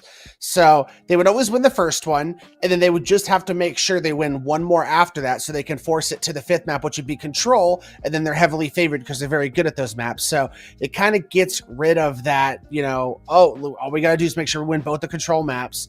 So that is awesome, and I love the new Flashpoint mode. It's so much fun, so fast-paced, and one of my favorite parts of that Flashpoint mode is getting fights that break out in between the rounds when people are trying to rotate to the point before you even get to the point. Yeah, for sure. And there has been some discussion about which of the two maps is better or which people prefer. We saw a lot of Sudavasa over the past few weeks and even months to a degree. But New Junk City has its fascinating points and its interesting characteristics as well. So I'd be happy to go to either. But obviously, because there's only a choice of two, it is going to be a very just a 50-50. It's kind of a toss-up, right? Not so much for their other map types. We just got a new control map too. I'm fairly certain we're not going to be playing that just yet. But what we are going to be playing is with a lot of new balance changes, which is something that, yes, we can go over every node in detail. Of course, we could. That's not really going to be as fun. It's going to be more fun to see what the teams are actually going to do with it. And, we're just going to talk about it when it comes up, don't we? Yeah, I was going to bring that up as we're, waiting for this lobby to get loaded up. We had a new patch that dropped on Tuesday. We got the Halloween events going on. Everyone I've heard a lot of good stuff about that new game It's mode, great. being able to power Great. up your abilities. I've heard so much good things about it. Yeah, so far I've been enjoying it. I know other people have too. The hero selection being what it is, you can definitely like swap around a little bit, experiment a little, and if you're gonna go into the legendary modes, do it with friends and just enjoy it. That's the best way to play Overwatch in general, and the Halloween event is no exception in that rule. But of course, the thing we are most interested in is, like we said, a little bit of that balance change, right? A little bit of like looking into what it is we got from the developers, what they gave us, what heroes they chose to grace with either with buffs or punish with some nerfs. And it's mostly been buffs this time around. I mean, there's been a couple of nerfs coming through for a couple of characters that might have needed it. But yeah, I think the biggest subject that we always have to mention is that Sombra rework. It is very much a different hero now in terms of how you play her. And I don't know if either of these teams have really gained the confidence to pull that out yet. But we could be seeing it. Could be possible. Yeah, from my research, I haven't been able to play it that much, but I've been able to watch a lot of just informational videos surrounding it and just a bunch of different, opinions. From what I've seen, you're not really a flanker anymore. You kind of want to play you want to be like in the brawl yourself, but you also want to keep your distance far enough to where you can still get value out of hacks and like throw your virus onto people, but you're not close enough to where they force you out too quickly. Yeah, of course, and even if you get forced out, like the escape isn't ideal because it's not that far. Yeah, exactly. Like it's 25 seconds before you go. Both these teams not going to be opting for it though. Sac State White coming out with a May Ramatra brawl. On the other side, we get the Sigma and the Bastion. So different approaches to the same results, doing damage with a little bit of tank in the front line. Yeah, this May got an interesting buff to where basically her right clicks just do so much damage that they can just constantly pick people off. As we see out-schemed on this Sigma, trying to keep his distance, this May could be very bothersome if they get into their face and really start getting that slow onto him. And Sac White, another great thing is seeing this Lifeweaver get some action. A lot of heals to be had as the Immortality field comes out and Sac State White takes the point.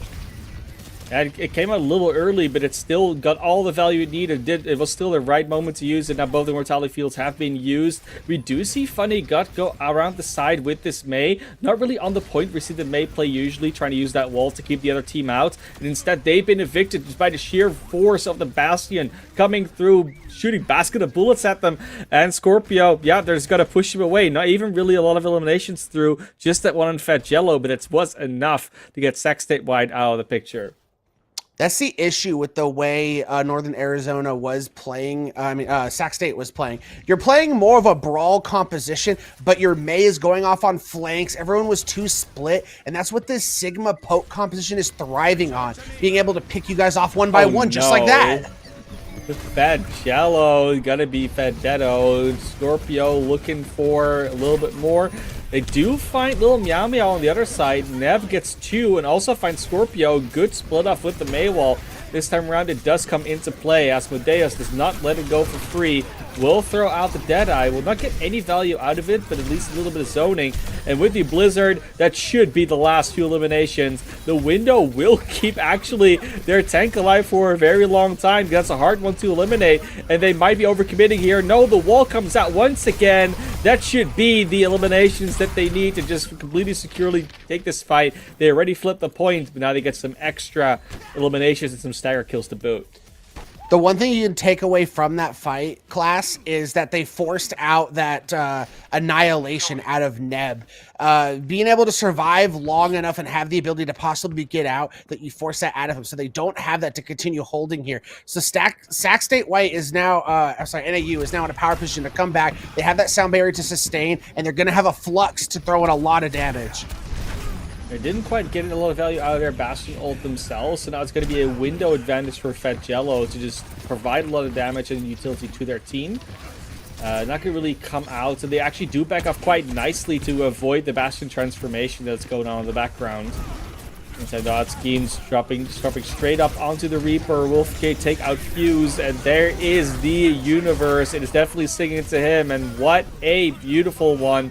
They just clump everyone up into that objective. Take him out, clean team wipe. That's the flip on 43%. I mean, that's just the beauty of the way it went for NAU, able to get the damage for that flux, having the sustain from the sound barrier. But the key for Sac State was they held on to every ultimate they had. So they had to come back here, and they have a Blizzard and a Death Blossom to work with. Plus, they held on to that window. They are in a strong position, and they just need to win one more fight to bring this point home.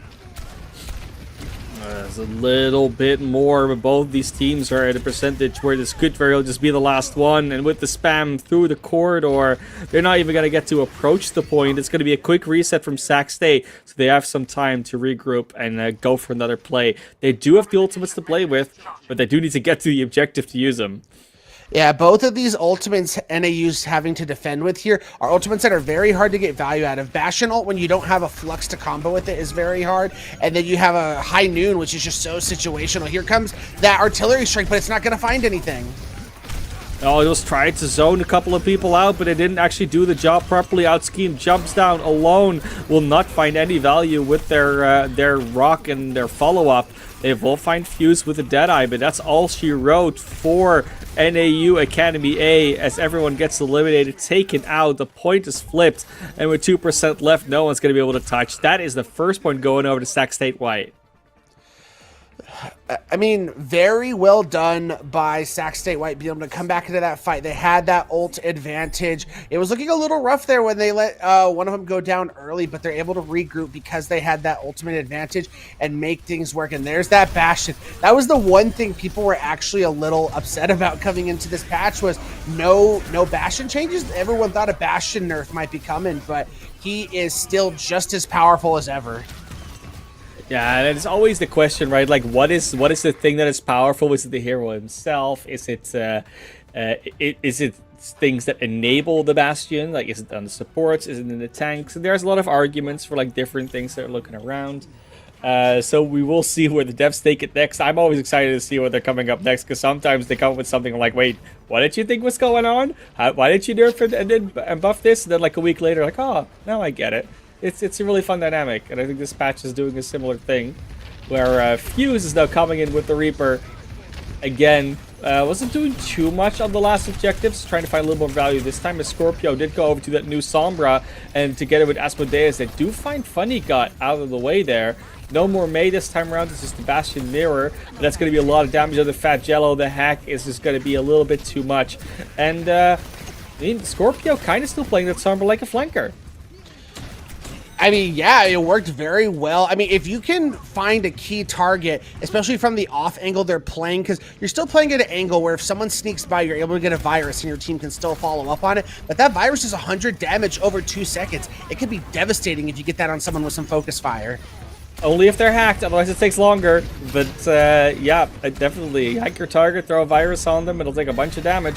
Funny Guts does find one target, but Asmodeus and Scorpio already answered with 2. It's going to be a tricky one to get back into for Sac State White, and they're not going to be able to this time around. But 2 very quick fights, only 20% accrued. I'm liking this Zarya composition coming out from Northern Arizona. Being able to withstand a lot of this damage from the Bastion, the Reaper, the Ramatra with those bubbles, then you're able to give your Zarya all that extra damage, and it makes it really nice and easy to force people out of these good positions they're trying to take because all the damage you have on the field. As unfortunately, Asmodeus has been found, so this is Sac State's chance to really push in and get something going. But NAU could commit here. They do have a sound barrier if they want to try and hold this point. They're not going to. I mean, they're going to try and stall for as long as they can, but they already lost 3 members. That's not going to be one to hold on for long. It's already flipped. And immediately Sac State White taking up the aggressive posture. Do not want to let them go through that doorway for free. When you abuse all those spam angles as much as they possibly can, I'm sure they'll be able to in this way. The Life Weaver Kiriko combo as well, very interesting. Basically, no one on their team can really get caught aside from the Bastion and maybe the Ramatra at times.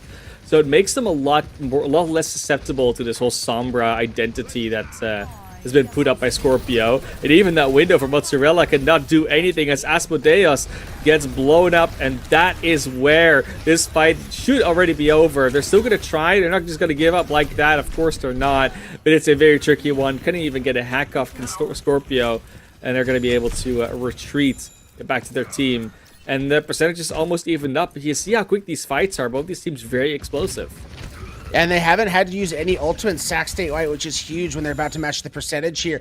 And Out Schemed is going to have this Graviton Surge, but I think one really good counter that Sac State has available is the tree. If your team gets caught in a bid grab, just drop the tree in front of it. It heals you and blocks damage.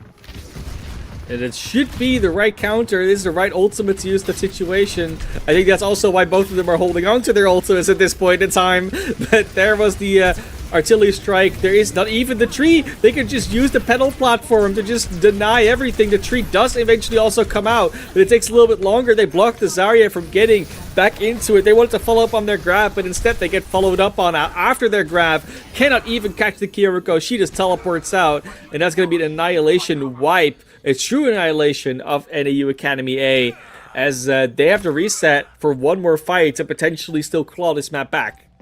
I'm loving this, man of class. The Life Weaver value. So many people give Life Weaver a bunch of just, you know, oh, he's not that good. He's just a heal bot. But to see him basically countering the Zarya that NAU's trying to play, I mean, it's all just clean up. And because of the Death Blossom advantage that Sac State had, they're just going to easily, after dropping 50% on that point, come back and take Nepal convincingly. Yep, convincingly is exactly the right word. I mean, they just overwhelmed them with sheer force. It took a little bit to get going, but as soon as they adapted to this whole Sombra Zarya dynamic that was going on with the Life Weaver and the Kiriko, that was all she wrote, really. It was a very nice way of playing into a composition that cannot really get picked off individually. Because obviously, you know, you're looking at a Life Weaver that is the most undivable character in the game, and a Kiriko they can just teleport away from everything. Yeah, I mean, what are you going to hack anymore if you're Sombra? You need to find a target you can focus on as a team. And that wasn't really possible with how enclosed that map is. You're always going to get spotted. You're always going to get your hack blocked. And, I mean, what are you really doing anymore as a Sombra in that situation? So they had to find some other solutions, and they couldn't quite do it with the time allotted. That's the worry of control. You know, you don't have that much time to work with. Yeah, and on that second point on Sanctum, that fight after NAU dropped the point and we were looking at a situation where Sac State was holding, them coming into that next fight, losing it as soon as they dropped that window was just devastating. It completely took away the advantage they had in the ult economy, completely reset it, and put it in the favor of Sac State. So then they're able to build up 5 ultimates to just sit there and defend with, and they just rotated it perfectly, and there was nothing NAU could have done. That is exactly what happened, unfortunately, of course, for NAU. But luckily, they'll have a couple of more maps to at least try and do something back, at least 2 more. But, of course, they're going to start winning some maps if they want to bring this all the way and if they want to bring it home. So we will see what happens in map 2. But, of course, map 2 is going to be hybrid. Now, we do have the classic hybrid pick here in NECC, which is sort of the classic pick in Overwatch as a whole, which is King's Row. However, there are a lot of good hybrid maps in this game that teams might also prefer and go with at times. So yeah, I mean, if you look at both these teams' playstyles so far, I don't think there's really anything to argue a specific map at all. I do think that both of them have, you know, the ability to potentially flex to something else, or are just going to stick with the same thing, so it doesn't really matter where they play as long as they go around. But I would, if I had a wish, I would like to see some Symmetra shenanigans. Just something where there's a little bit more teleporting around, a little bit more, abusing some map geometry where the Symmetra actually gets used. Because of course on King's Row it can be a bit tricky. There's not that many places you have to teleport to get an advantage. So yeah, maybe something like Paraíso, maybe something else. Yeah, let me cook for a second. So we saw on what was it? It was Village, or what are they call it, Rooftops or something like that now. We saw on that one that normally on that map, that kind of brawl style Ramatra that we saw out of Sac State tends to be what's played on that map. But NAU is like, nah, we're going to play Sigma, and they played more of a poke style. So maybe they feel very comfortable in that, because that point went 99-99. So if that's the case, maybe you go for more of like, maybe like a Numbani where you can hold high ground with Sig, or maybe like a Blizzard World where you got high ground to hold with the Sigma. I think it's possible, just because of that Sigma composition we saw them play on a map that would have been screaming for you to play Brawl. Yeah, now obviously, I mean, we're going to go to King's Row. No real surprises Well, there. the cooking you has always failed. hope that it comes out. When Numbani gets banned, King's Row gets picked. It's kind of like my worst nightmare. Not that I don't like playing King's Row, but if you always see it, it gets a little old. Just like King's Row is, but we are going to see these teams go here. And when you talk about the Brawl issue, or the Brawl Defiance issue almost, you gotta wonder indeed whether that's going to persist on a map like King's Row. Like, are they going to go back to the Sigma? Are they going to try the Zarya out again? Which, the Zarya did, not necessarily not work. It was just, they had some other issues that were going on as well, or some other hurdles to overcome.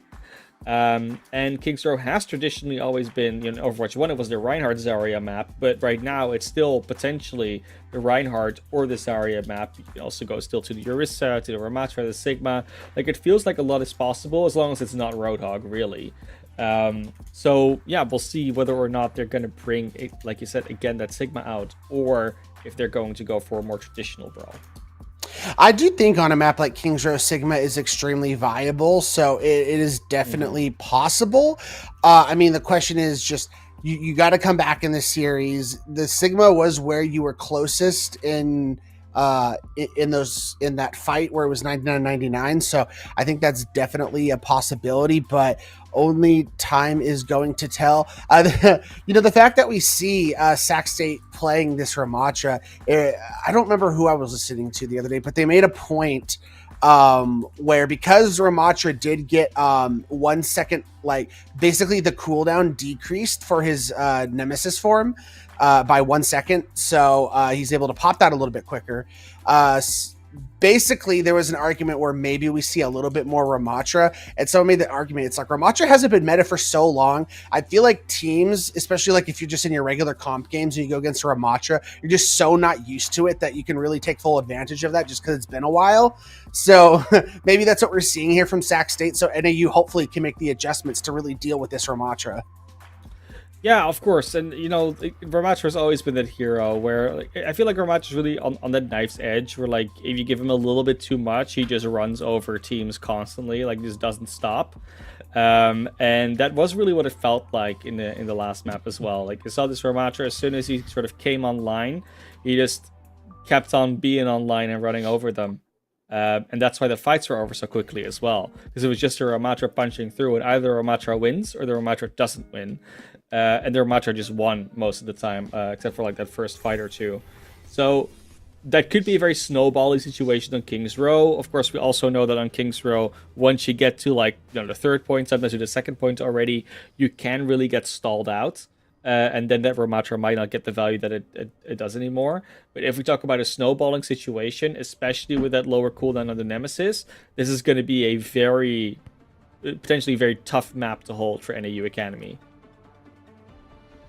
Could not agree with you more, as we're about to see what these teams are looking to commit to. And defensively for NAU, they are going with the Rhine Brawl. I love it. I am an OG Reinhardt player since Overwatch 1.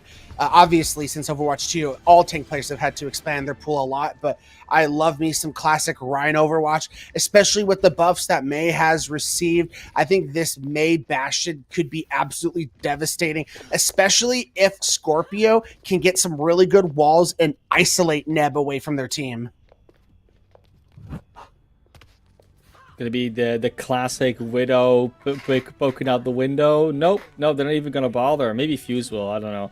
But no Widow pot shots. A little bit disappointing. You know, I always love seeing the Widowmaker just poke her head out, maybe get a pick. Even if you get one, you're all of a sudden looking golden. But what we do see is the Iari on the side of NEU Academy. Mozzarella picking that one up. I always love to see new heroes seeing their time in the spotlight, in the sunlight this time around, but it's nighttime on King's Row again, so I don't know how that works. However, Scorpio already falls, so the Mei out of the defense, that's a massive advantage for Sac State White, just being able to put up walls, not being able to be countered by anything else. Beautiful shield to block off the healing off the Reinhardt as well, and that is just going to be a Ramatra walking forward and taking out their counterparts. Funny Gut gets the eliminations, but make no mistake, that was definitely a team effort. And as soon as Scorpio went down, that kind of it was a story that wrote itself. The Mei walls from Funny Gut have already been a little bit better than Scorpio's. And the one issue I have with the composition that NAU is running, in these Rhine-based compositions, the Lucio speed boost is so important, and they've elected to stay away from that and going for the pick potential of the Alari, which is fine, but you have to get those picks, or else you get rushed into, like Sac State did, and you have no opportunity to speed away, and NAU just got ran over. Oh, it was a good wall attempt from Scorpio, but the Immortality Field was just a little bit better. It has now been spent, though, by both teams, so they're going to have to fight with the possibility of actually, you know, getting eliminated. It's not something they're always used to. Scorpio doing a very good job of keeping up in the Blizzard charge, is almost matching Funny Gut, and they could just go matching 1-for-1 on that if they do wish to do so. A little bit of a attempt at the artillery strike from Asmodeus. Will get taken out, though, while the shatter is good. The defensive capabilities of Sac State White are better. The pedal platforms, the immortality fields, no eliminations will be falling on their side just yet.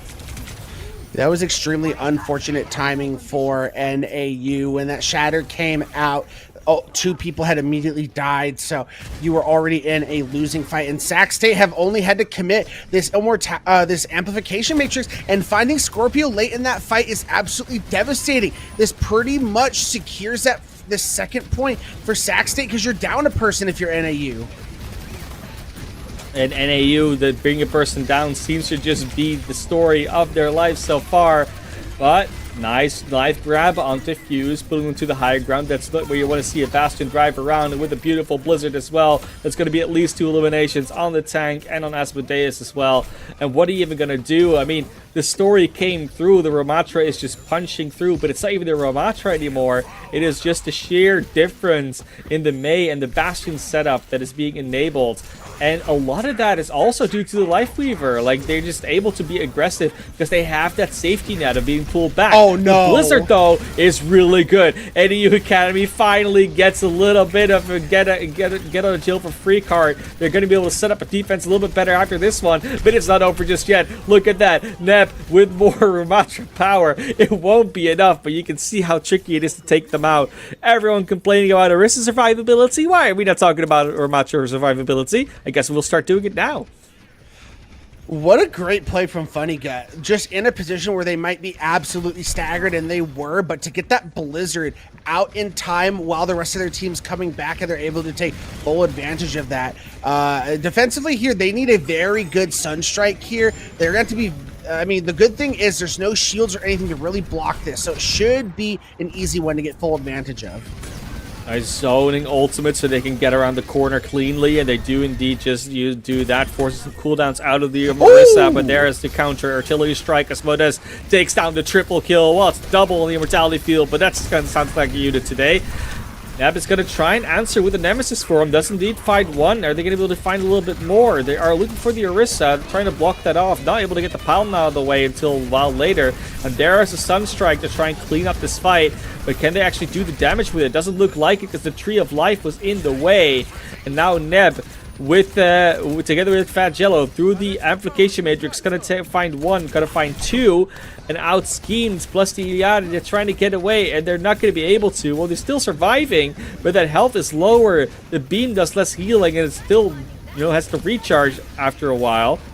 Wall comes up, try to block the Bastion from the transform. Another Vortex to try and slow him down a little bit. And now it's Blizzard time for Funny Gut. Funny Gut looking for that opening. It's not getting blocked by the Orisa this time around. No one's going to get trapped in it, but they're going to be forced to the sides, forced to the edges, forced to the places where they cannot contest the card properly.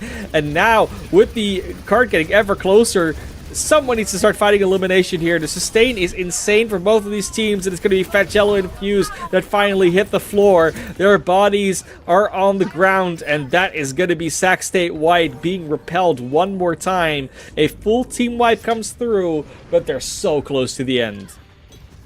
And that, man of class, is why we talk about the sustainability of the Orisa. That was insane.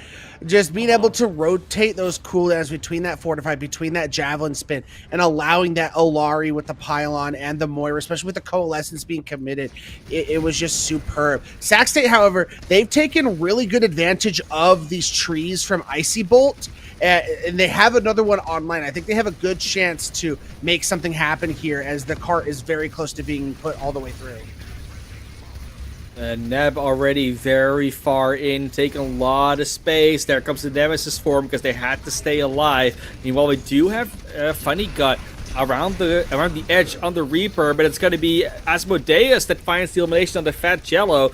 Will be one member down for both teams, and missing that Baptiste might feel a little bit harder. Not as hard as losing your Orisa, though. That front line just crumbled right there for NAU Academy A, and they're going to have to try and sustain, try and touch this objective, because that cart is getting ever closer to the end. Nep very far forward. Once again, gets a Tree of Life in order to be able to sustain a little bit more. Asmodeus around the back, but the Tree of Life will not be enough to save you, as Scorpio and Mozzarella are going on the rampage with a double ultimate combo. Scorpio, ridiculously though, will finally get taken out, but are there enough members left of Sac State White to push this cart over across the edge? It's not gonna be that easy, not just yet. You have a full minute on the clock, but you're gonna probably need every second of it. I mean, very well done so far by NAU. There was like 5+ minutes on the clock for Sac State, and they've whittled this down to final fight territory. However, that took absolutely every single ultimate NAU had in the bank. The one thing they're relying and praying on is Asmodeus getting this Death Blossom online and making something happen. Sac State, however, has the DPS ultimates in their back pocket. Can they bring this point home?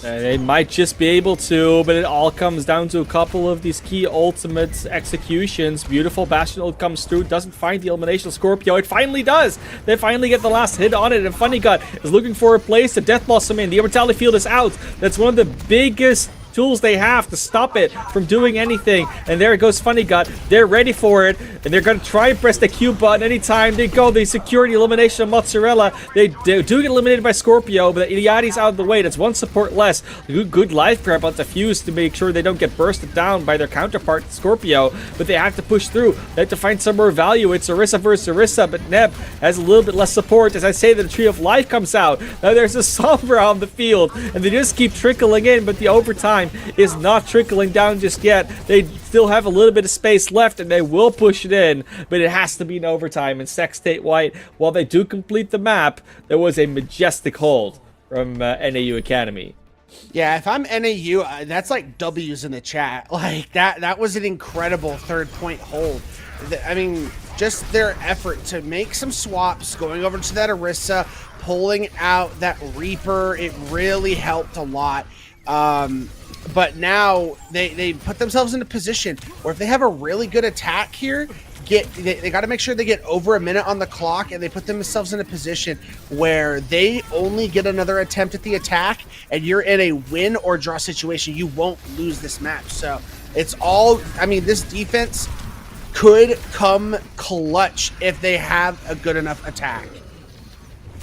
It is always ifs and buts, but this time around, we are not going to be clenching any of them. This is going to be NEU Academy going for their attack, and now we can really see what they can do, and they have a little bit more time to think, a little bit more time to potentially adapt between fights, and they don't have to worry about a round ending within 2 minutes, as they do on Control. So, what are they going to run out with? I mean, I would like to see the Symmetra. I mean, they might have heard me say it, and that's why they're teasing me with it. But there's good reasons for it. I mean, we've seen Symmetra get tremendous value on a map like Kings Row because you can abuse those high grounds that the defense cannot just sit up on for free in that situation. And like other things, like the wall is always a strong one. Being able to spam those projectiles, which are very damaging and hard to dodge as well. Asmodeus is going to bring it out. I mean, the key is going to be using this teleporter to your advantage, putting yourself in very ideal situations, and then having the survivability to allow Asmodeus to stay up as long as possible and farm that Symmetra beam, and then you're really cooking with some gas at that point. You're going to be able to melt the members of Sac State that much quicker. Yep, I'm also looking for a little bit of you know, some psychological plays every now and then where you do put the teleporter down and you don't teleport through it. This time around they do, though. They do manage to get themselves in a good position. Nice life grab once again to get fused into a safe position, but they need to get healed as well. Ridiculous low at this point. The point is almost taken over. They need to touch here to contest, and they do finally contest, but Fuse is already out of it. And a little bit more needs to be on this objective to properly save it. They find Asmodeus on the counter side and get the Blizzard out already. Really good timing. They managed to barely keep a foot on the point so it doesn't take over. And it does look like this is going to be a defensive hold for Sac State White after almost a minute and a half of fighting. Wow, what ridiculous just stalwart, just okay, so patience to be able to regroup and be able to come back into that fight. But Funny Guts built a Blizzard in that first fight. That is insane amount of damage that he's putting on the field to be able to do that. So very well done. However, NAU, they're getting really close to this annihilation, and they only need one tick. The new primary fire of May showing up clutch already because they didn't increase her ult charge. Like that she needs to get, like the church needs to get her ult. It's a beautiful annihilation coming through from Outskeep. Unfortunately, there's a lot more damage coming to them than they were dealing out. Definitely not enough supports in order to sustain them through all of that. So that's going to be back to the drawing board for Outschemes. I'm going to stick on the Ramatra though. Not going to be switching it over to anything else. So not going to get the annihilation back. Obviously, that's not how that works. But Little Meow Meow Snap and Fagello. Looking for yeah, it. Little Meow Meow's on that Ana too, so like it. Being able to take full advantage of these anti-nades could be a nice little win condition for NAU. They're just running into a buzzsaw ultimates from Sac State. First up is going to be the Annihilation from Neb. Oh, Annihilation should be up, but it's going to be a window to open it first. There's the Amplification Matrix. They try and counter it with this Photon Barrier, which is obviously a very normal move to do. They try, and again, it's zoning versus shielding versus zoning versus more damage coming out with the Artillery Strike. And now they finally find both of these teams just towing back and forth to make sure that no one caps the point or contests the point, and it ends up being a stalemate that Sac State White wins the aftermath of. As we see, Asmodeus is now swapping off of that Symmetra, hoping for a lot just... So Symmetra, it takes time to build up to that beam and get your damage going. Bastion is instant damage. So as long as they get him in good position, they should have this ability to push through. But they're walking into a Blizzard and Annihilation. It is looking tough as we're rounding down to the final 30 seconds, or they're going down 0-2. Ooh, Icy Bull does get caught out. They're missing one. They're also going to miss Funny Cut, but not before the Blizzard came out. They didn't find any follow-up, though. That's already 2 down, 3. And that is finally going to be the point capped by NEU Academy A. We do know, obviously, that Kings Row can be very snowbally, so how far can they get before they're stopped is the question, as Sac State White is going to prepare themselves for the rest of the map and the defense. The value of the Ana swap came through in that fight, was able to hit a big anti-nade, Lil Meow Meow, and they're just able to capitalize off of that. So big plays coming out from the supports of NAU.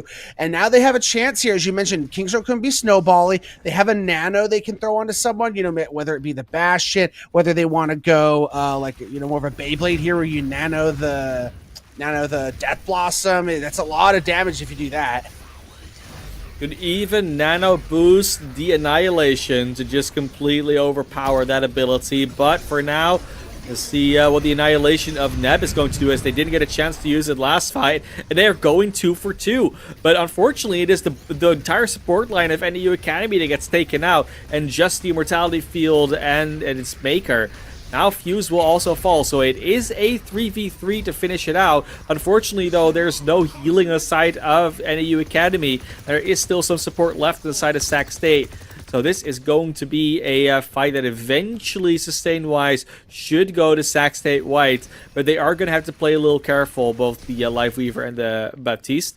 As Funny Gut does come back, is able to probably stall a little bit more with that Mei. You got the wall, you got the block. This should be fine. They're down a lot of players, though. Now they're finally capitalizing, but a big anti-nade comes in. You cannot push this point yet with your anti-nade, and you're running into a Kiriko ult with this Annihilation. Annihilation does come out. No, it still has not been used. Annihilation outschemed is holding on to it. Now we'll finally use it to clean up the fight. But Neb is still in the objective. Gonna get some support here for Icy Bolt on the Lifeweaver. And with the Vortex and some other tools, they might be able to hold on for a little bit longer here. They're just burning seconds away from this clock. And there's Funny Gut. Finds one. Neb finds little Meow Meow. And what looked like a sure thing is now becoming a very tricky one to still pull out of their sleeves. Outschemed, used the Annihilation already, so cannot fall back on that. And there's a Blizzard online for Funny Gut. They didn't actually want to use it here, but that could have been a proper stall tool. Had they had the feeling there were more reinforcements coming sooner. NAU able to keep their hopes alive on Kings Row, hoping to tie the series up 1-1. However, Sac State has a couple tools to be able to hold defensively, and they're going to have to be able to take this corner here. They have a Blizzard. They have Annihilation. They have a Tree. They have so much to work with. They have a lot to work with, but also a little bit of time to use it in. Funny Gut does get slept after the ice block and instantly taken down by Asmodeus. That was a beautiful combo. And now outschemed, find Fuse as well as a combo. What looked like a really good fight with all the ultimates is turning into a situation where they cannot even use them. This is disastrous for Sac State White, as they didn't have a lot to defend, but now everything they did have in their war chest is still there. So they do have to find someone that can touch. It is going to be Funny Gut on the Mei. Finds the Blizzard, freezes the Bastion. It's going to be able to take them out. No, but there's the Death Blossom from Scorpio. They'll find Funny Gut, but now all the ultimates are coming out from both teams. Everything that's left in the war chest is being expended. And while players are going down on both sides, it does look like NAU Academy in the more favorable position to use them is going to be able to take the eliminations out. As I say that, they do find the Nano Boost onto Neb just in time in order to sustain them through this. And with 35 seconds on the clock, this card is going to halt right here for the moment, as NAU Academy has one last shot to try and get themselves at least a draw. Well, maybe even more on this map. As we're seeing a lot of roulette playing here from the support players. We now have low Meow Meow over to the Lucio Mozzarella on that Kiriko still. And then we have a Kiriko Lifeweaver play that we saw previously from Sac State on Nepal, and it worked really well for them, hoping that this comfort pick of theirs can bring them home and put them up 2-0. Asmodeus off the map. That cannot be a good start. One of your biggest damage dealers out of the fight already. It's a 4v5 to finish this out, and the resources are there. No ultimates. It's going to just be vanilla until Mozzarella presses Q on the Kitsune Rush, which is coming out right now. But there's more coming up really soon for Sac State White. They just need a little bit more, as Outscheme is running into the back. But numbers are falling on both sides, and what that means is going to probably be a Sac State White win, because they got the respawn advantage. There they go, last eliminations. They couldn't even touch the cart with how quickly it was draining. And Sac State White goes up 2-0 in the series. So much Lifeweaver value, and I am absolutely loving it, man. The trees coming through so clutch. I mean, you even talked about it. Some very crucial... I can't think of it. The pole. I can't think of the name of the ability right now. Yes, Life Grip. Thank you. Just so many clutches to get some players out of some bad positions, allowing the team to reset and reconfigure. I mean, think of that point A defense that they had, where they pulled someone out who went to touch point, and was able to regroup, get the retouch, and then they're able to throw that blizzard in and take so much time off of that clock. And imagine if NAU would have had a little bit more time on that point C attack. They almost got it all the way. So that was very just well played to take so much time off the clock from the jump from Sac State to where by the time they hit point C, they're just out of steam and they're not able to bring it all the way home. As Sac State is now in a commanding 2-0 lead and puts themselves on match point. Sac State wide on match point. It's 2-0. Both these teams have already played a 2-3 defeat before. Can one of them get a reverse sweep in NAU Academy A? That is, of course, the question. However, we're not going to find out right now. We're going to find out in a couple of minutes because we're going to take a really quick break. Make sure everyone gets a little bit of time to rehydrate, talk over some strategies. And when we're back, we're going to maybe see the conclusion straight up, but maybe the full reverse sweep. We'll see. We'll see you right back after this.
Welcome back, everybody. It is 2-0 for Sac State White versus NAU Academy A. And while it is a 2-0, the maps have been fairly good to watch so far. So we can potentially see some more coming out of these two teams as we do bring it over to New Junk City on our new map type Flashpoint.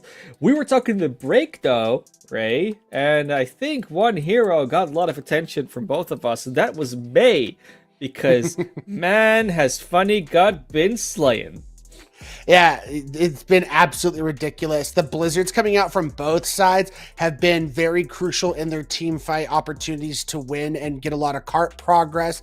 And coming into New Junk City, I think the opportunity is there. I mean, it's like a bunch of control points. I mean, just throw the blizzard on the point and you can pretty much cap it because it just goes so much faster on these flash points. I'm very excited to see where we go from here because as we mentioned, it's been close, but Sac State's on game point. They just have to make sure they bring this home.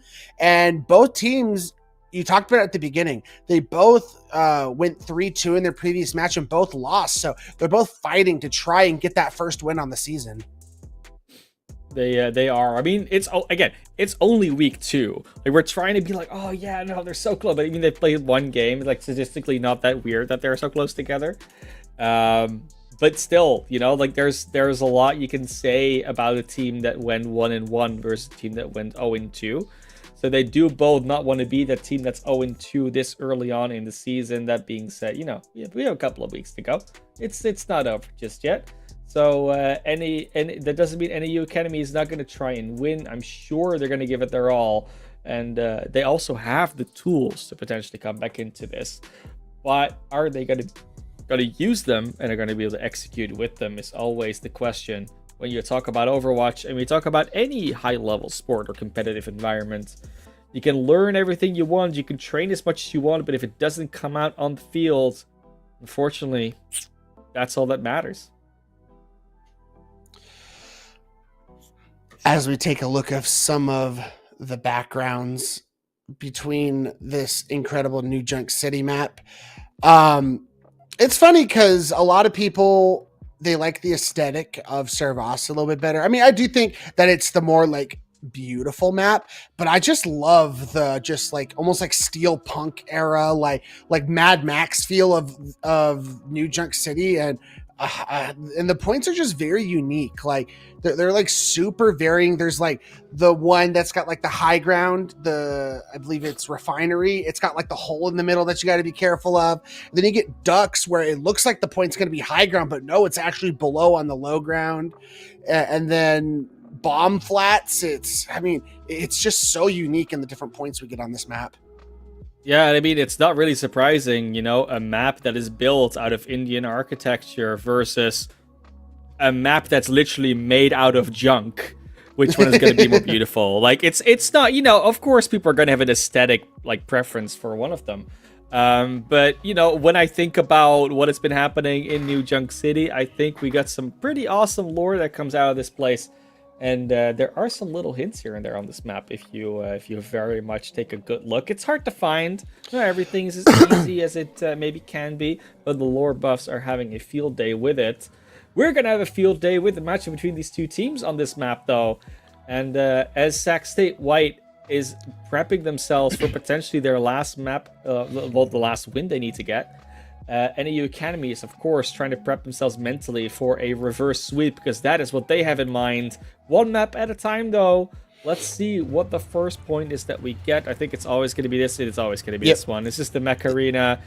Danger, keep out, but not if you want to cap the point. Then you actually have to get in there.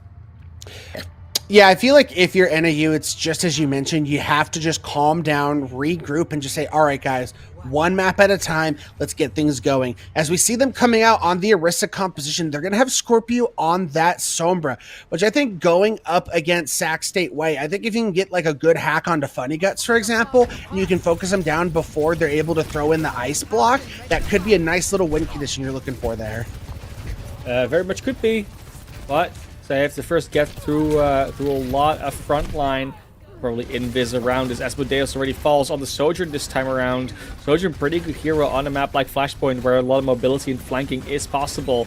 Of course, you can get a little nice burst out, good translocator to try and get out, but you get into the other side of the wall. The Funny Guts have put up already. Point is going to be capped by Sac State Wide while the fight's still going, and they just corral NEU Academy out of the corridor and back to their own spawn doors. That's the one thing you have to be very careful with this new Sombra, is if you get caught in an awkward spot and translocate out, it's very easy to track that, and even if you go invisible, you can just throw down some primary fire in an area and get it to happen. As Neb finds the pick onto Lil Meow Meow, it is just a fire sale for Sac State, as they've already built up 40% on this point. Fat Jello. I mean, they do go down in fights early sometimes, but man, are their saving abilities good. The Immortality Fields, the Suzus, they're hitting exactly when they need to. Like, we're talking slivers of HP. And right now, they are keeping their team alive. I see Bolt not so lucky this time around on the Lucio. But the Kitsune Rush is going to give them plenty of ability to be speedy. So far, no eliminations come out of it, but there we go. Asmodeus and Scorpio fall instantly. No more DPS on the side of NEU Academy. The point has flipped, but for how long? The answer is probably not that long. Ooh, good sound barrier to come through from Lil Meow Meow, giving a little bit more sustain to that supportive backline. The Blizzard, though, will eventually find the Lucio as Funny Guts goes down to the Terra Surge, giving their life for that elimination on the support. And there goes the flip back. 76%. They're going to be very quickly at that 100. You see how quickly it goes. It's literally click, click, click, click, click. Then we're at the next percentage type. Can anyone touch it in the meantime? I don't think they will be able to. They're probably not even going to bother. First point goes over to Sac State White.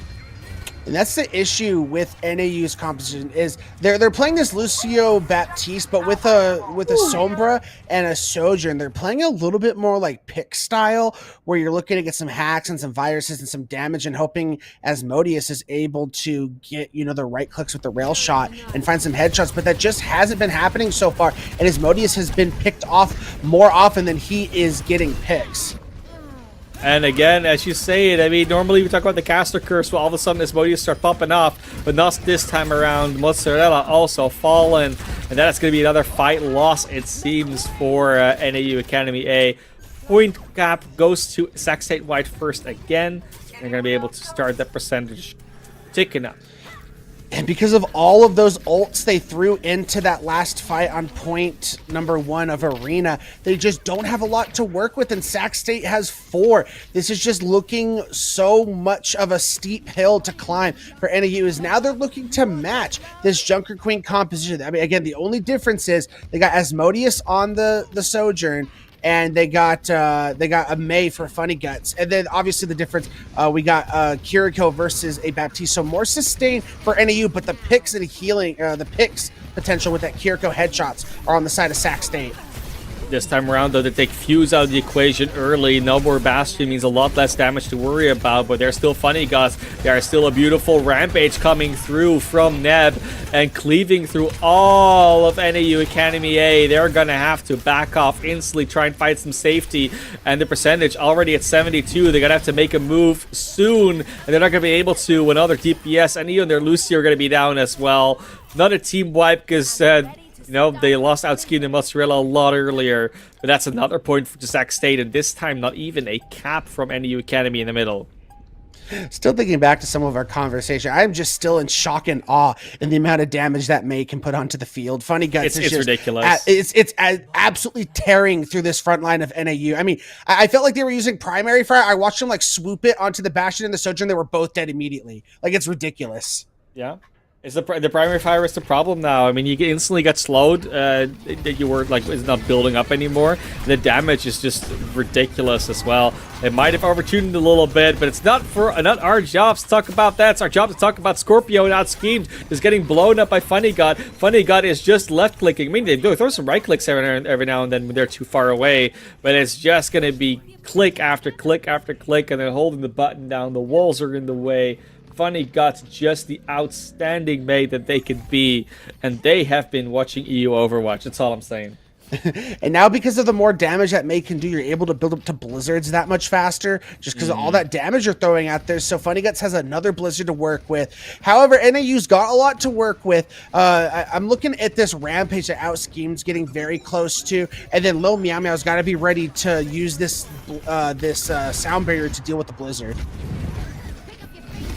Blizzard coming through potentially anytime. They'd already lost Fat Jello. It's a little early for Akiriko to be going down, but they are trading back. The Blizzard is indeed there. And look at all that damage coming through. The Ice Blaster is just unstoppable. The team kill comes through. And can they even get back in time to touch this? They might not be able to. It's a fairly quick percentage counter. They definitely should be able to, especially with the Lucio on the field. They're going to be having about 4 ultimates to be able to come back into this fight. But Sac State's got 3 of them to be able to use of their own.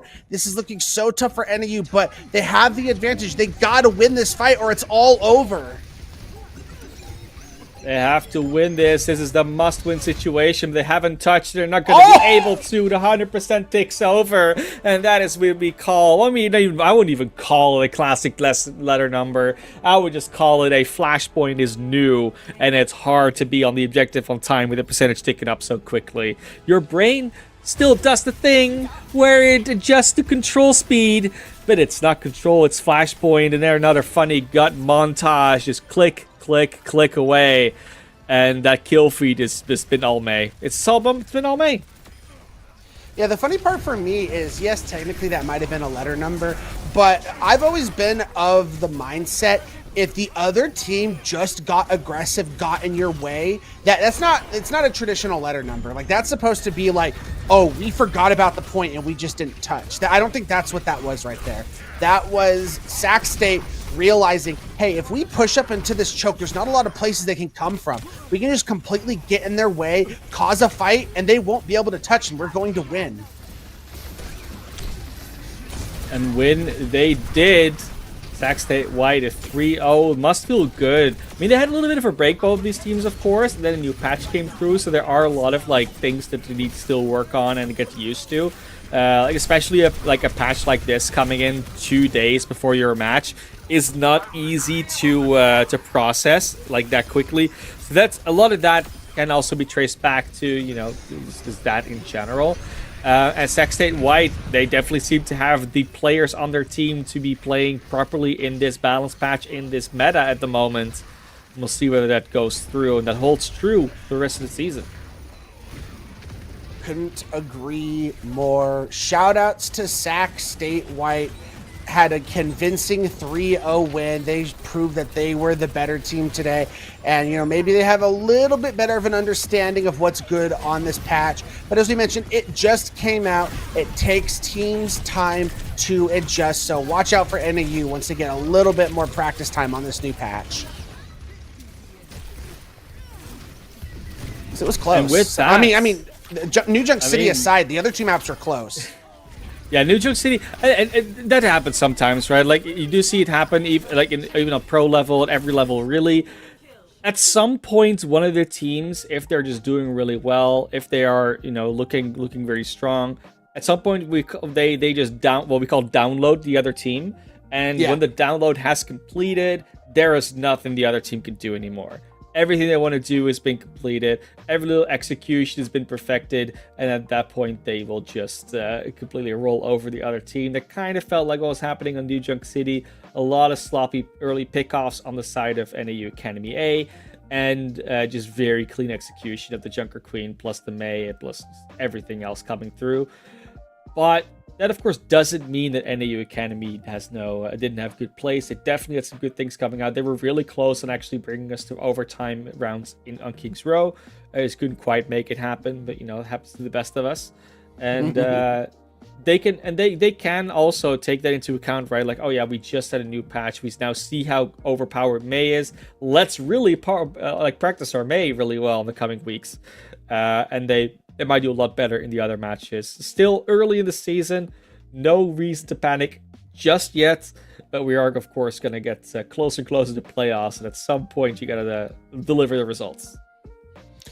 Couldn't agree more. I mean, just a great series overall. Showed the power of the May in this meta very well. Funny Guts was just absolutely ridiculous. But I think that's going to pretty much wrap it up for us tonight. Like to thank all of you guys out there for tuning into this stream. Shout outs to our production behind the scenes with Hippie and with Kazakhs May Jump observing. We couldn't do what we do without you guys. And thank you, Mana Class, for joining me. But like we said, that's going to be it. again, thank you all for watching, and we will see you guys next week for some more NECC Overwatch. Later.